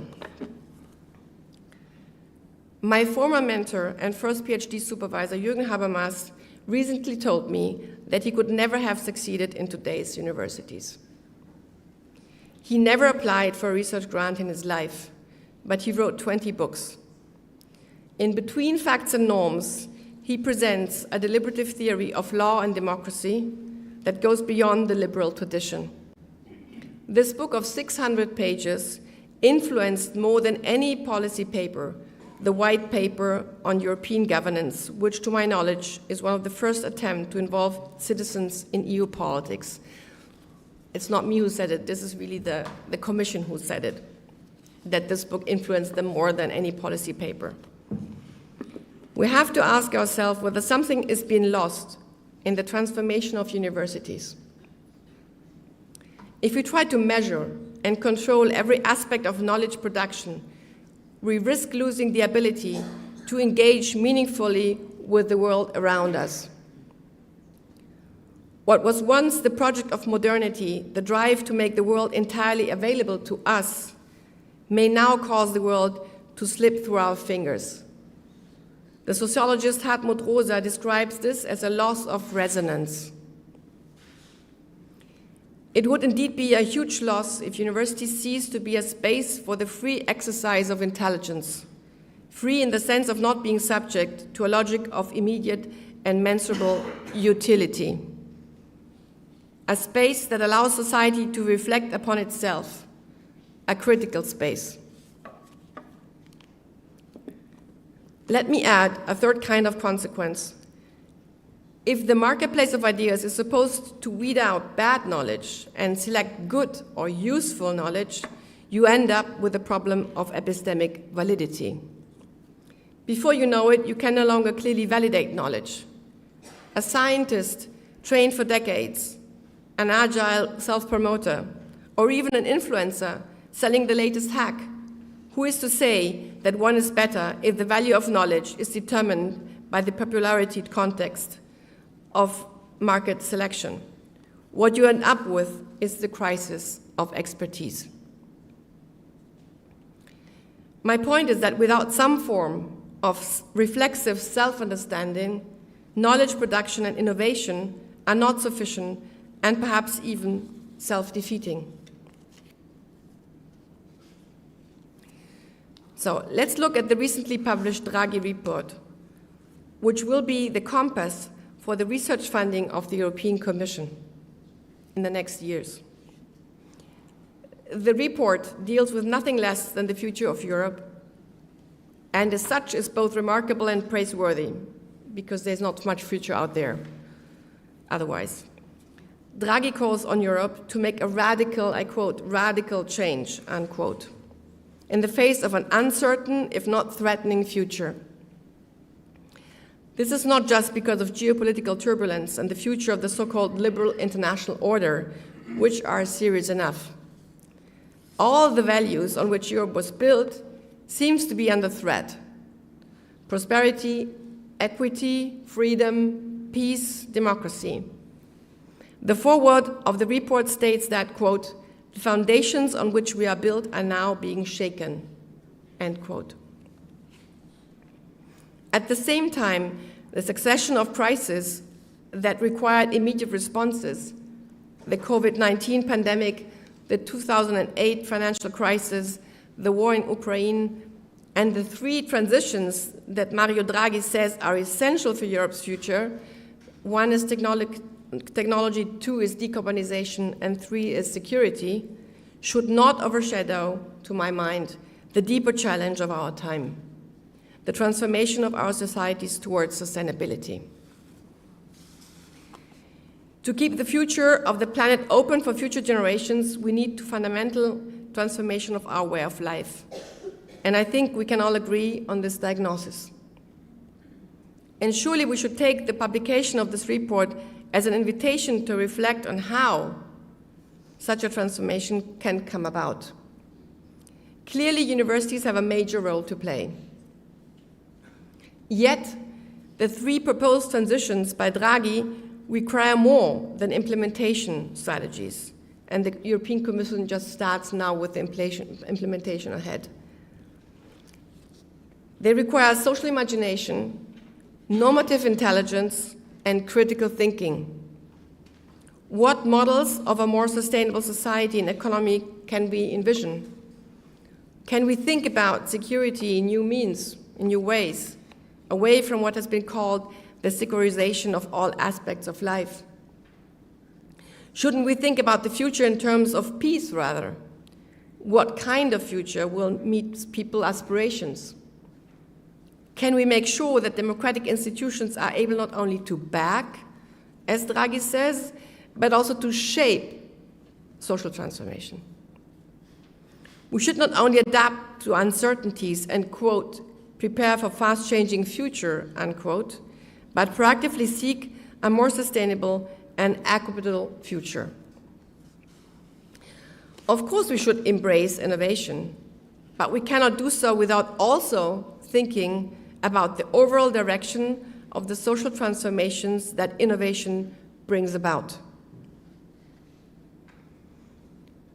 We should also be wary of the ballast that comes with the term innovation.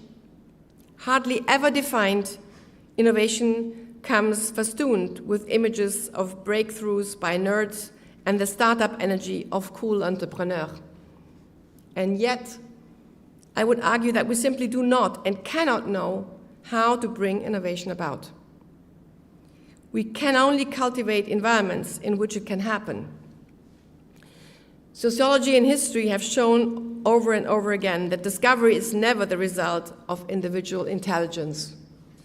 It's always the product of diffuse collaboration, accumulated knowledge, and a crucial resource, rich infrastructure of public universities. Only the combination of publicly funded academia and entrepreneurship has led to the creation of Google. None of the major technological achievements of recent decades, from Google to artificial intelligence, would have been possible without the massive investments in the intellectual commons of universities that characterized the post-war decades of the 20th centuries.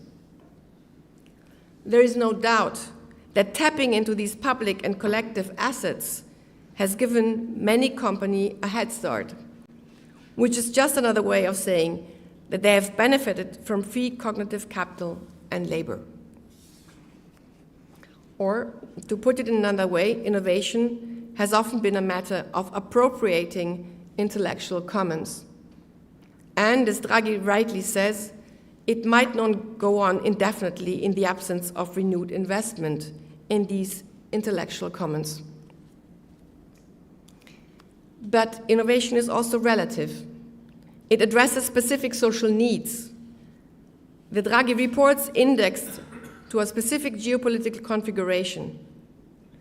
But in times of uncertainty, such as ours, it is difficult to say what tomorrow will look like, and what unforeseen circumstances will require a whole new set of expertise, policies, solutions, and technologies.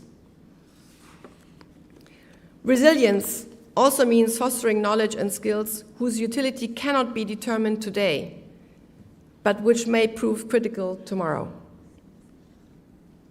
In other words, if we want to promote innovation, we need to ensure that the role of universities as intellectual commons is not only protected, but nurtured.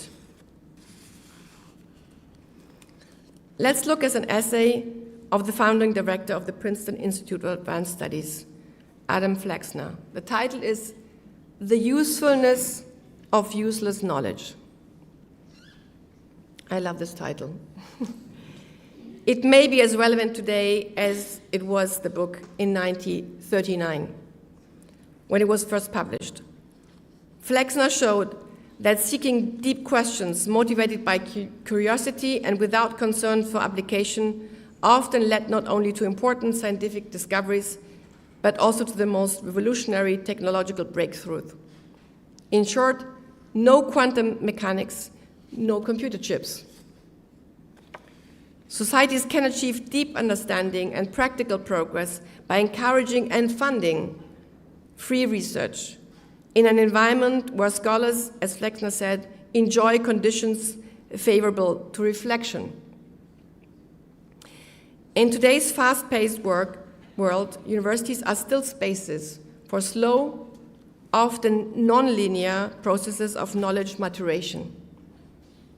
They are thought collectives that cherish quality over quantity in terms of research output. And they do not stifle the intuitive aspect that are often tied to lived experience and unexpected discoveries.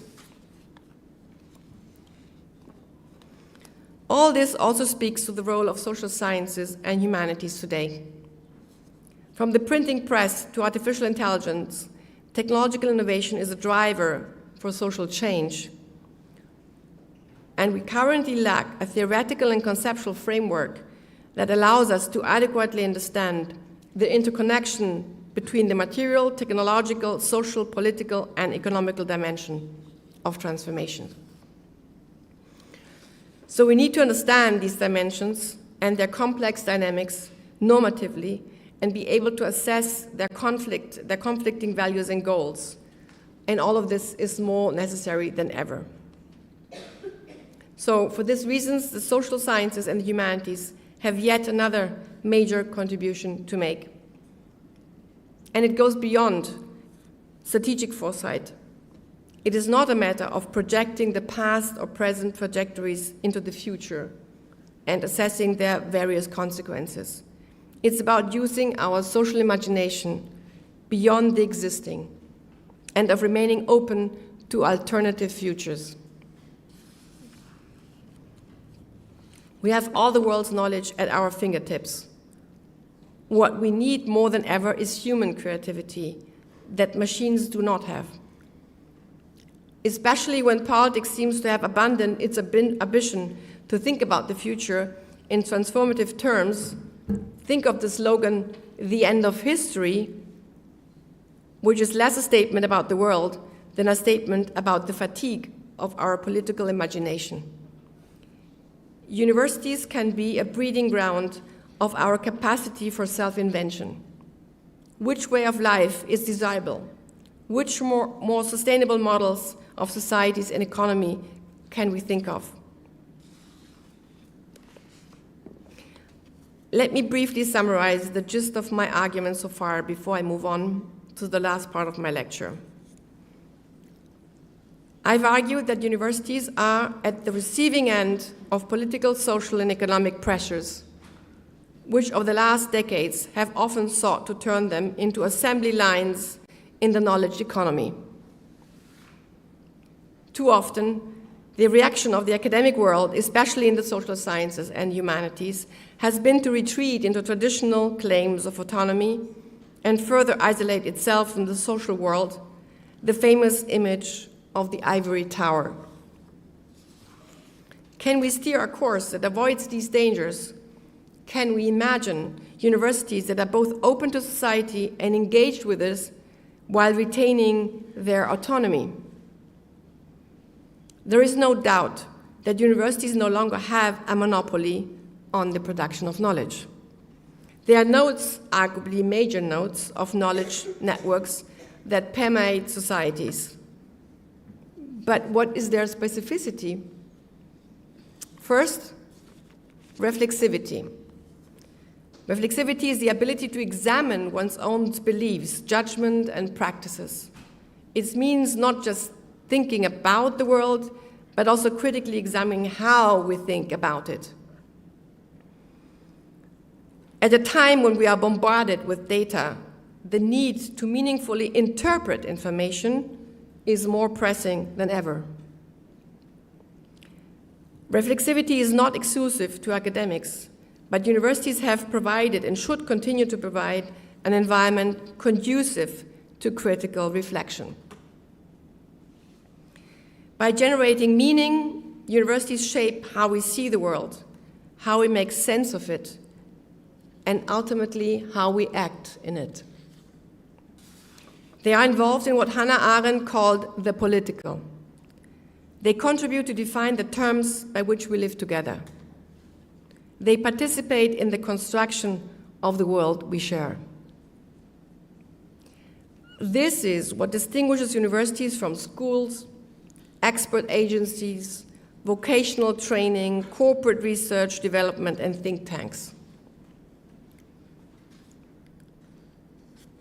Reflexivity also illuminates an aspect of knowledge that is often missing from current debates. Knowledge is not something disembodied or abstract, something quantifiable that looks more like information. There is no knowledge outside of knowing individuals. Universities are places of self-discovery, self-knowledge, and self-creation, what used to be called Bildung. And they should remain so. They produce not only knowledge, but people, ties, citizens, polities, things that are enormously important to the overall health of societies, but cannot be fully quantified or measured.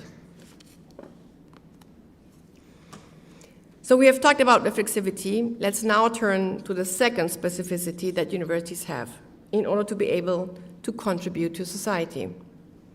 It's their community structure. Universities exist through relationships between people before they exist through their buildings and campuses. The existence of these communities depends on a certain degree of closure. Not everyone is free to join, but also on openness to other universities, to their local surroundings, to their publics, as well as to political and economic actors. University communities maintain various relationships with their environment. This includes publishing activities, the communication of research results, intervention in public debates, economic transactions, employment, real estate, partnerships, etc. All these relationships are the way in which universities are anchored in the world. All these relationships need to be carefully examined to determine whether they promote or whether they undermine reflexivity. So, what's the university conceived as a reflexive community? It is a university that engages with society, with its various institutions and actors, but does so on its own terms. The terms of this engagement cannot be dictated from outside. The various aspects of this engagement, financial, political, social, should be constantly made explicit and elaborated as an object of reflection. Today, universities should ensure that their reflexivity is safeguarded and that the conditions are in place for them to flourish as a vibrant, engaged community. What are the conditions for this? First, academic freedom, the license to leave nothing untouched and unquestioned. Second, a safe space, a space to engage with different points of view. Let me underline here that universities provide a safe space, but in the sense that it's a space where one can be safely unsettled. A safe space only makes sense if we allow us to move out of our comfort zone. We are not here to confirm our social currency or identities, conventions or trend. We are here to reflect on them. Third, we won't be able to exercise this freedom and enjoy the safety unless we're given the time to do so. This means a time to read, to write, to make sense of the world, to explore, to probe, and to engage. What kind of engagement with society could we wish for? More than ever, universities need to provide spaces of reflection for society at large.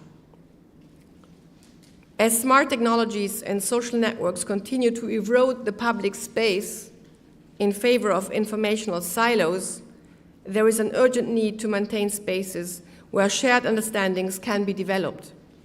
Spaces for clarifying what social transformation means and where we want to go. Over the past decade, foundations and a few governments, institutions have created such sort of spaces in new ways of looking to the world and co-creating futures. To name just a couple, the Center for Public Impact, which operates worldwide, or the Danish Design Center, which are both from the government. They all involve social actors and, in most cases, researchers. They often draw on the expertise in social imagination and world building, also from arts, literature, and also design. Sometimes these spaces also involve citizens. They broaden their understanding of what has been possible in other places and at different times, using examples from around the world, and expand their sense of agency and civic action. Yet only few of such spaces are offered by universities on their own terms, under their own conditions of reflexivity. But there are two I can mention. One is the Media Lab by MIT, and one is the Media Lab by Sciences Po, for example. I'm sure you have also these kind of labs, and I would be very happy to learn about it. So drawing from inspiration from these and many other initiatives, we are at the moment in my university launching our working groups to apply reflexivity to the university itself. We are creating a working group working with leaders of other universities around Europe to see what's the future of universities and how this engagement can be sort of, which kind of infrastructure we need for this kind of meaningful engagement with society. When a university are open to society in this way, in this sense, they bring the public into their world. They bring the society into the world on their own terms, and they offer spaces to reflect upon themselves. And to my mind, this is innovation too, a social innovation, and perhaps the most fundamental kind for our future. Thank you.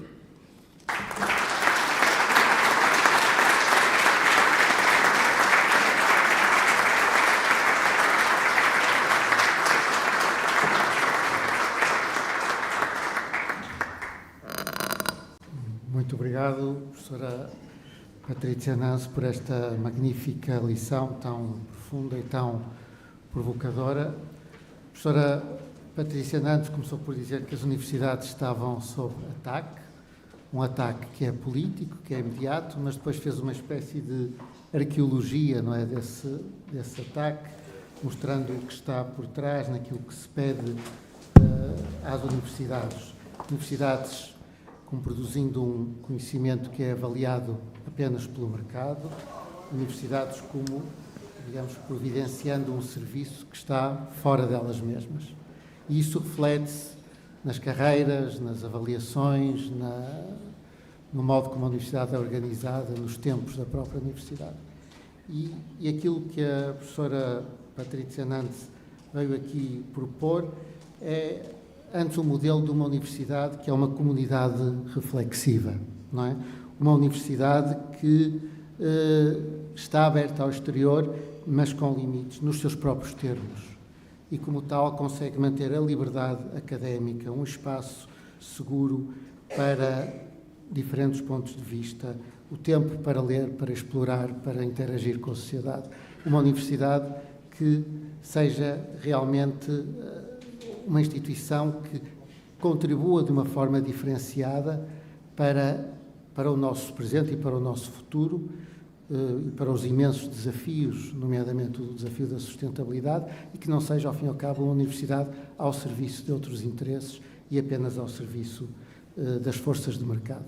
E, portanto, aqui há um enormíssimo desafio para as universidades, mas também, ao mesmo tempo, no modo como concluiu a sua palestra, uma esperança de que as universidades, enquanto comunidades de reflexão, possam realmente trazer o seu contributo próprio e que tem que ser certamente diferente de outros contributos que existem na nossa sociedade. Portanto, há aqui uma panóplia de questões para pensar e para levantar, e eu abriria agora a todos para colocarem perguntas, fazerem reflexões. Podem fazê-lo em inglês, mas podem fazê-lo também em português.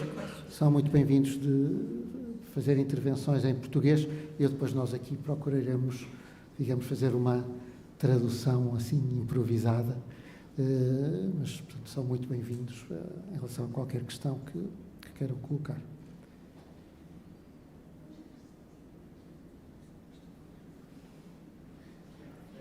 E uma questão, professor Manuel João. Sim. I know. Thank you for such an inspiring talk and for walking us through all your ideas. You ended your talk talking about the reflexive university.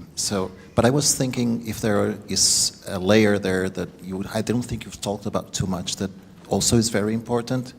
You often used in your speech the plural for universities. Universities, universities, universities. But universities seem to be curious beings through which they should collaborate, but they compete.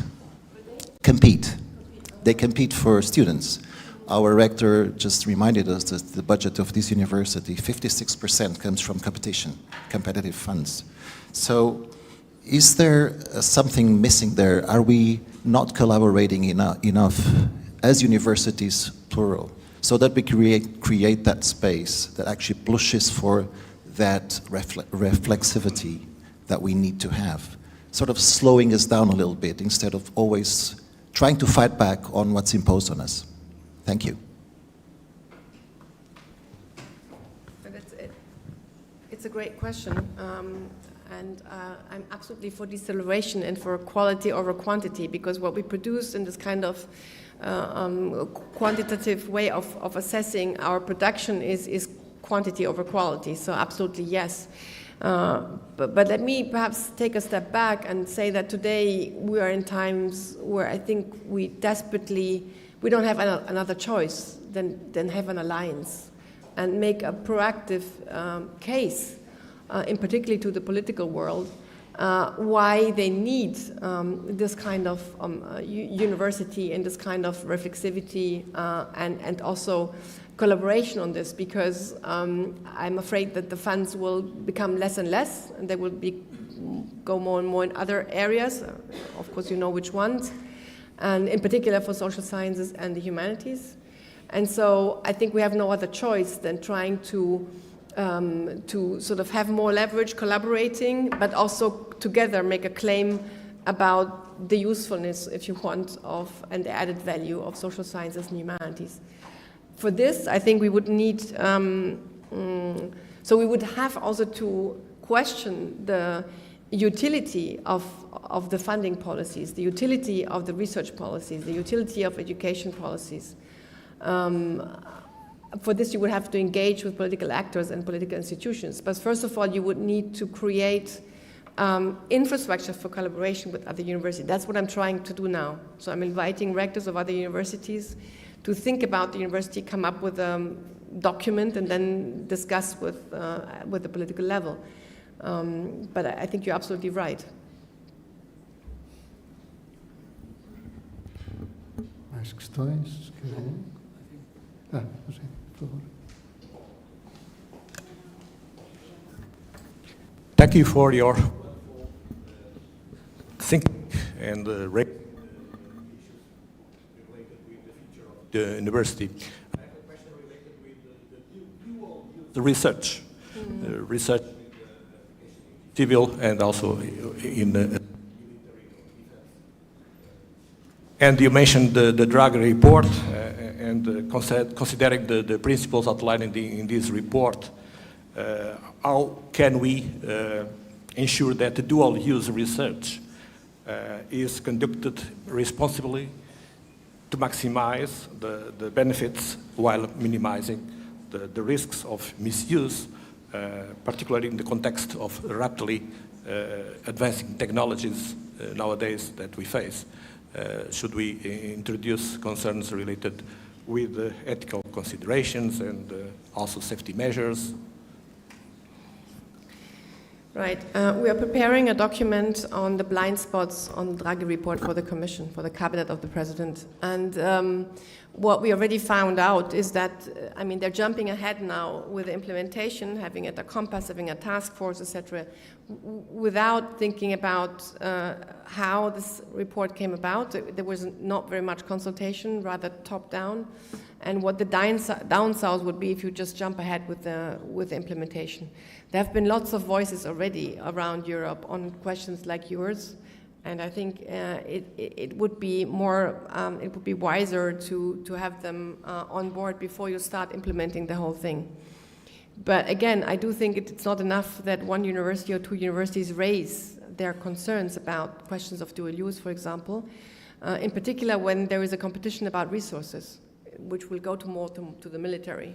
And so you have to make this sort of more ethical claims more forceful. And I think, again, that the only way to go is through either alliances which already exist or through public discourse and through voicing concerns. But that's what we are trying, so we'll be very happy if you would give me your concern. We could hand it in, but I think it's a very important thing to address. Again, I think there is also on questions of artificial intelligence, there are many ethical and not only ethical, cultural consideration missing where we are going. And so, but this has to be raised proactively, not just on demand, right?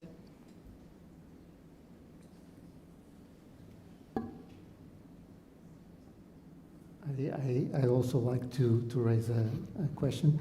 Last week, I learned that the University of Lisbon decided to close a research center they had, the Research Center in Philosophy of Science.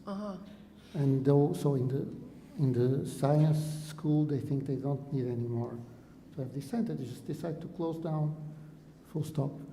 And so, I mean, my impression is that events like this have been happening around Europe. So apparently, even for the staff of many institutions, the contribution of philosophy and humanities and the social sciences is not really needed anymore. So what's your take on this? But I think you're right. I mean, this happens all over Europe and in the States more than in Europe at the moment, in particular with the Trump government now. Well, I have to say that I'm also quite self-critical. So I do believe that we have had developments very defensive and not very forcefully claim that we are needed. So it's also a reflection of that, right? So I think we should be self-critical as well. Also, I study philosophy myself, and I know that many of the departments were quite out of touch with the world around them. So I mean, there is also some homework to do. But I do believe that, again, if we're just staying defensive, this will not happen. This will not reopen. Any of these centers will not reopen. But I'll give you just a very blunt example. If you talk with the people at the commission, or if you talk about with political actors or governments, they now, for example, say, yeah, we are using, as in universities, we're using AI for policy making. But we are concerned because people don't have the critical thinking to do it.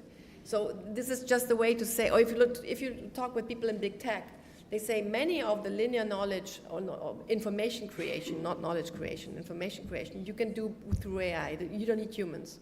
But for creativity and ethical thinking, you need humans. So it should be quite logic not to close this kind of centers, precisely because that's what we need. But I think this claim has to be made. This is not self-evident for many people. Espaço para mais uma You can questão. also ask you in Portuguese. I'll try to understand, perhaps. Professor Pedro Aredes.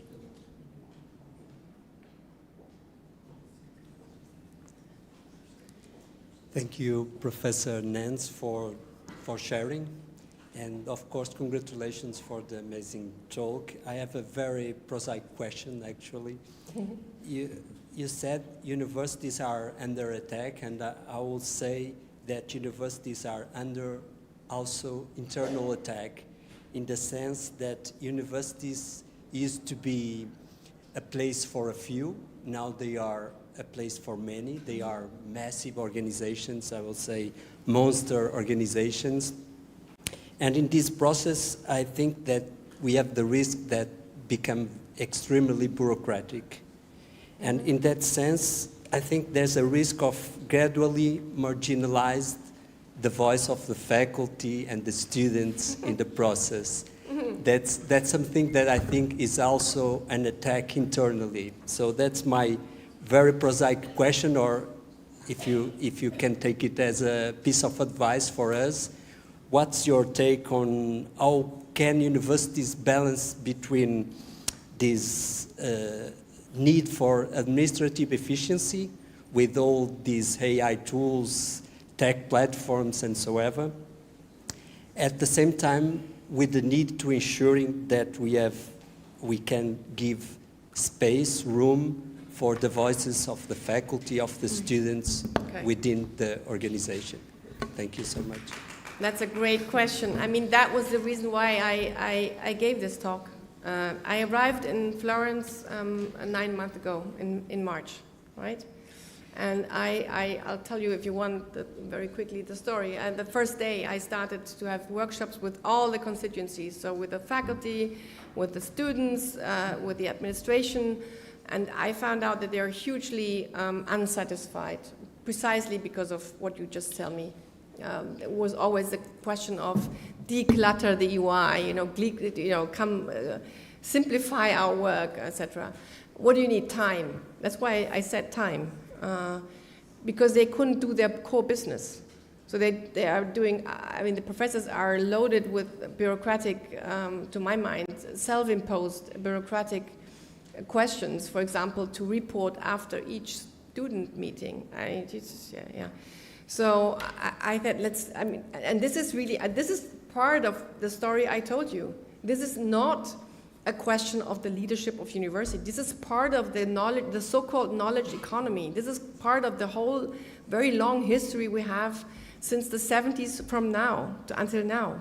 So it's not just here or in any other university. It's a bit the surroundings and the science, how can I say, culture we are creating, and also the funding culture and all that kind of things, with deliverables and measurable outcomes and all this kind of thing. But I think the first advice is to get rid of everything you can get rid of. There is a certain type of autonomy in each university. So I'm now, what I did is I have a working group how to get rid of bureaucracy. By the COO together with someone from the faculty and chief administrators. And in my university, there are lots of things which I think it's perhaps not your case. In my case, it's layer of pseudo commission type things which are totally not necessary for us.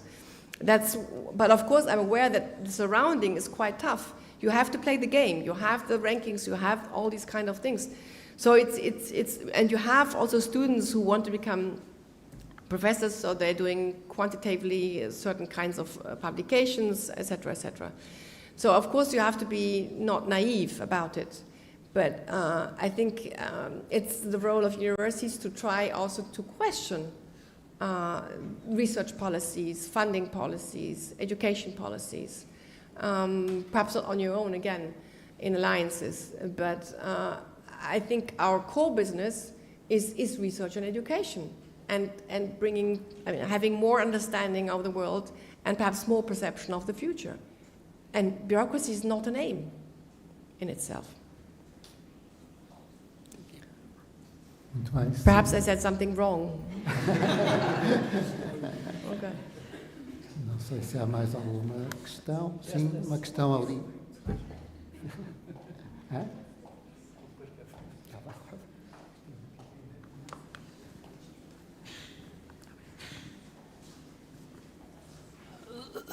So in terms of the last question, let me tell something that I think it is very important in these questions of the freedom. The last thing that you talk. Is it not very difficult to be a free person in the university? It's very easy to think about anything we want.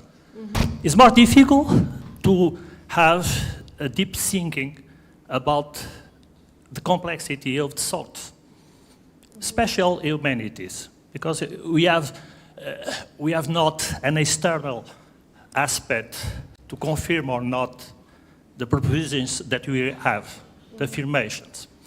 So it is a very difficult question.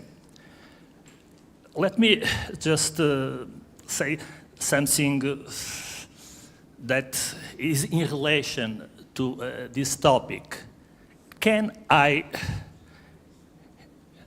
like a professor, be in silence during 20 years because I must have a reflection and knowledge?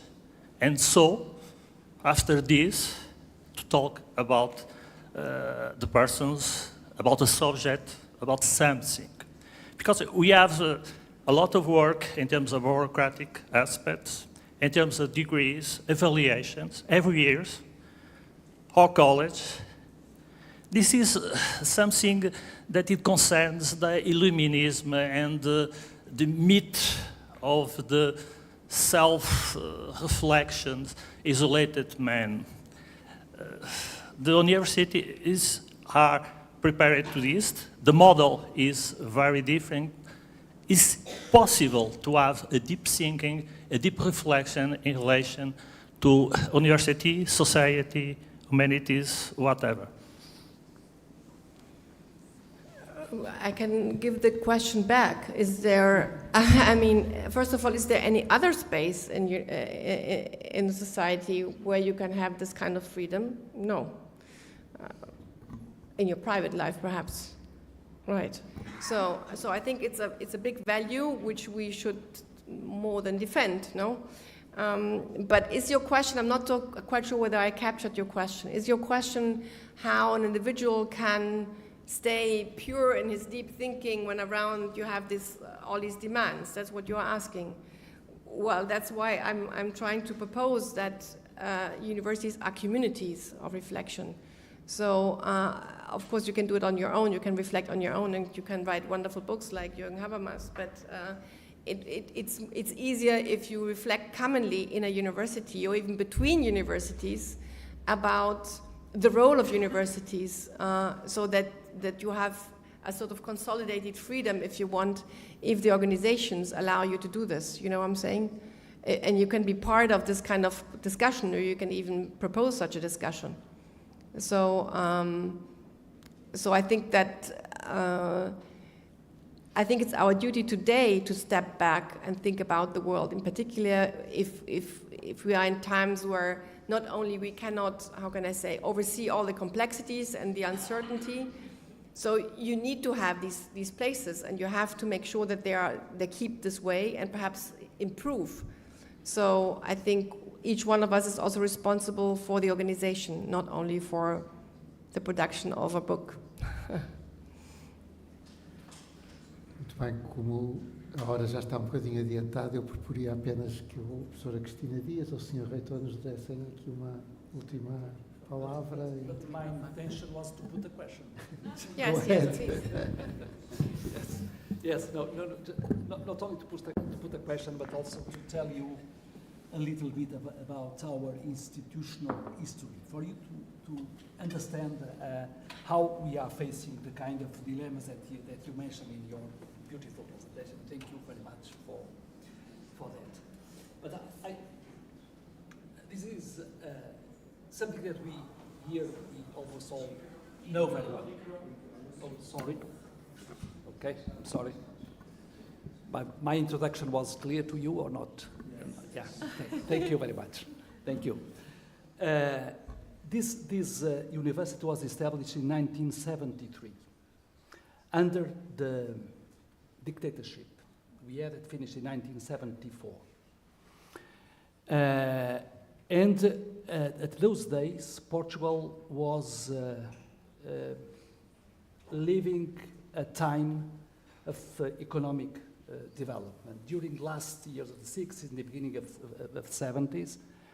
And it became clear for our politicians that the country needed to have a much more qualified workforce than that was available at those moments.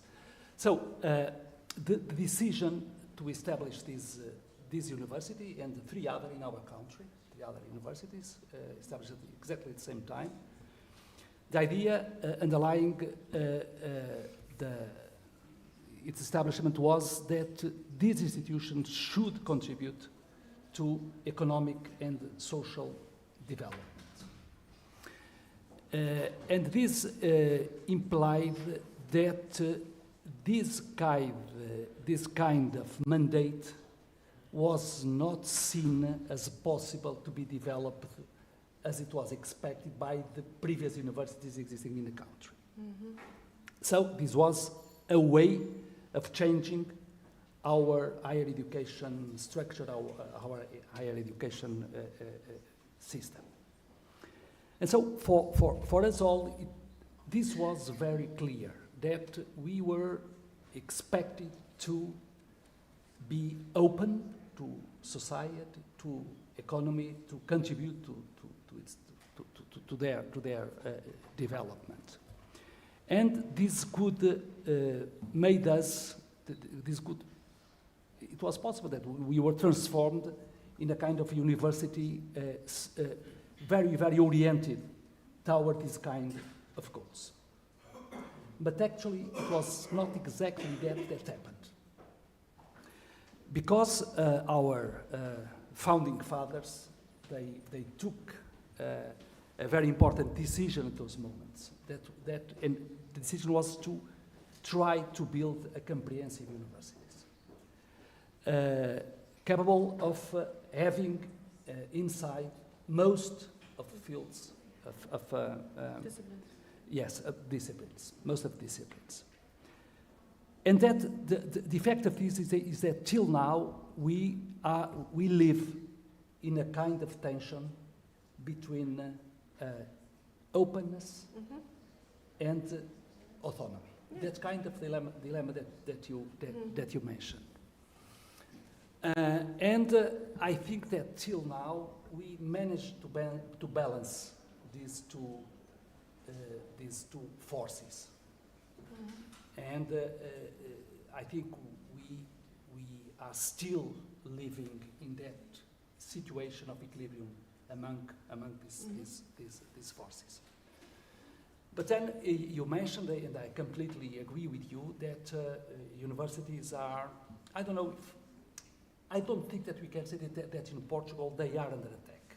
No, in Portugal not. No, it's not clearly the case No. here. It's not the case here.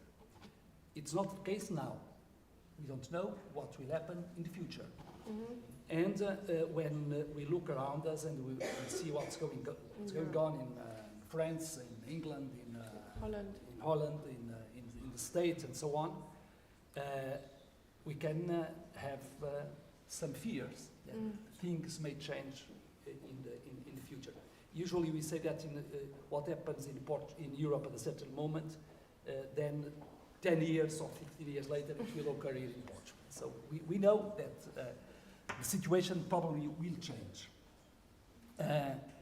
One implication of this option is that we admit that we will have among us some fields that are not profitable. Some schools that do not generate financial resources enough to sustain their own work. And this is a source of tensions too as it is expected inside the institution. Till now, this idea to be a comprehensive university was enough to sustain disruptive forces inside the institution. But of course, we don't know what can happen in the future. Because of course, this is made possible by the fact that till now, along these 5 decades of democracy, the governments continuously, sometimes in a more intensive way, other times in a less intensive way, they have been supporting the universities and their activity. Being aware of the risks of the future and the uncertainty of the future, I think that the main challenge that is in front of us is how can we prevent these risks of disruption inside the institution. Because if the external circumstances, if they change very dramatically, I don't think that this idea of university that we have here and that we are all trying to support can prevail, at least as it is now. Do you want to reflect with us a little bit on this topic? Yeah, thank you very much. It's a very daunting sort of exercise because I think I share your fears and again, I mean, it depends very much on the degree of, first of all, I really like what I saw about your university, that you are open to society and you are surrounded with social and economic actors, which still can be an exercise of reflexivity. It's not a contradiction at all. So it's a tension. I'm not sure, because if you do it on your own terms, my understanding and my experience in Germany more than now at the UI is that the actors we had around Potsdam were hugely grateful to be able, also economic actors, but in particular social actors, economically grateful to be able to reflect with us on their practices. So, but these are social actors, right? And the political actors made us sort of be the engine of transformation, this regional transformation, right? But this was a social democratic German government, which will no longer be there in a couple of months, probably, right? And what then? So you're absolutely right.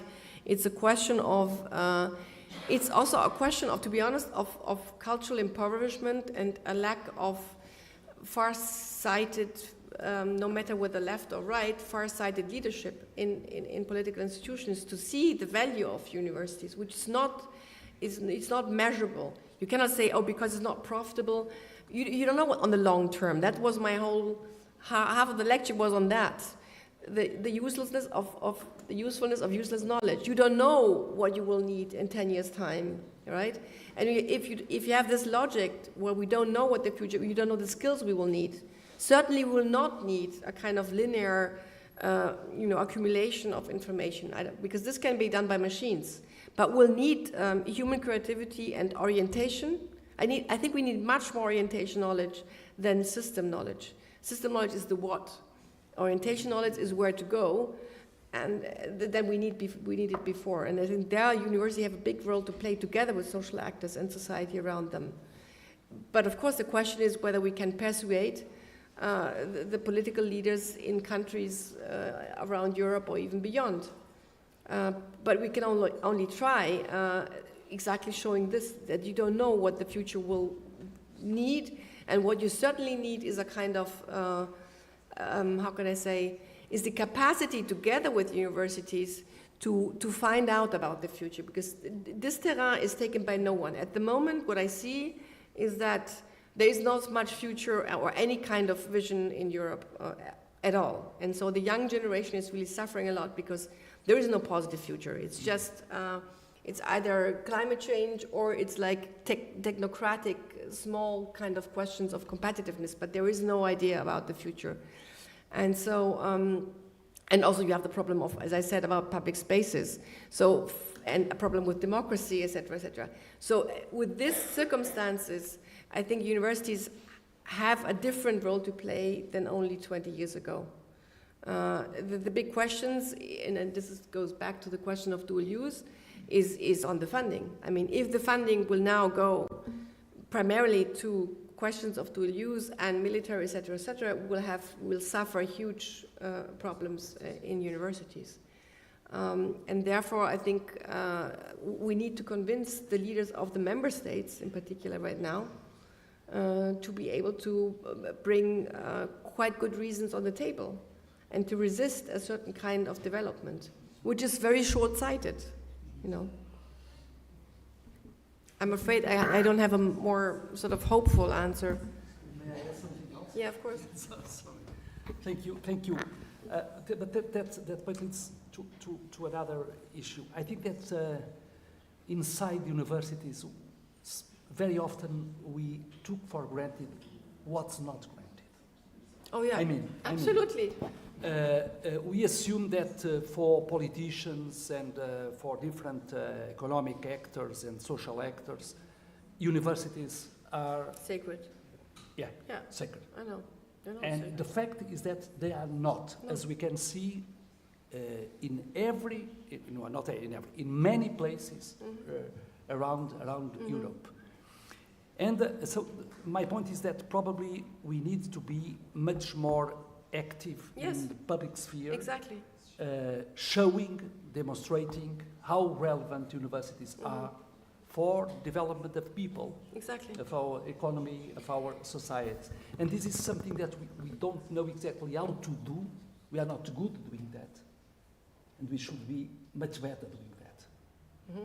Yeah, I think so. I mean, this goes back to the question of the gentleman on top.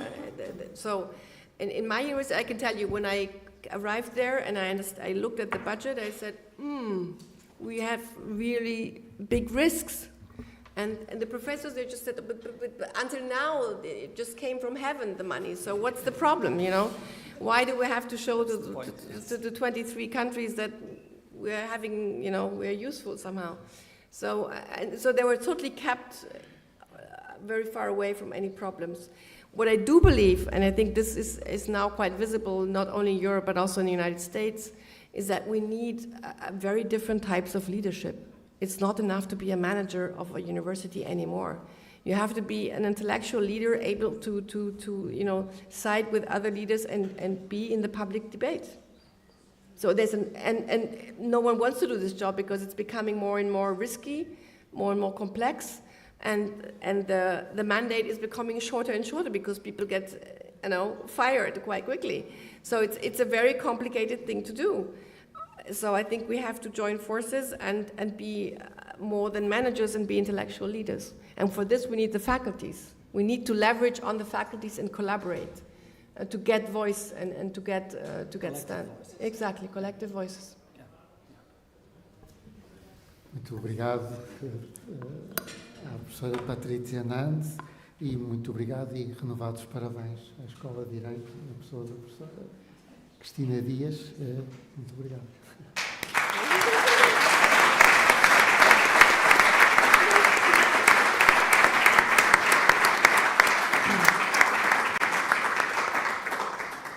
Muito obrigada pela vossa presença. Convido todos os presentes a acompanharem-nos ao átrio da escola para um momento de convívio ao som do Jazz e Tal Trio, composto por José Dias, Eduardo Araújo e Filipe Moreira. Feliz Natal a todos. Muito obrigada.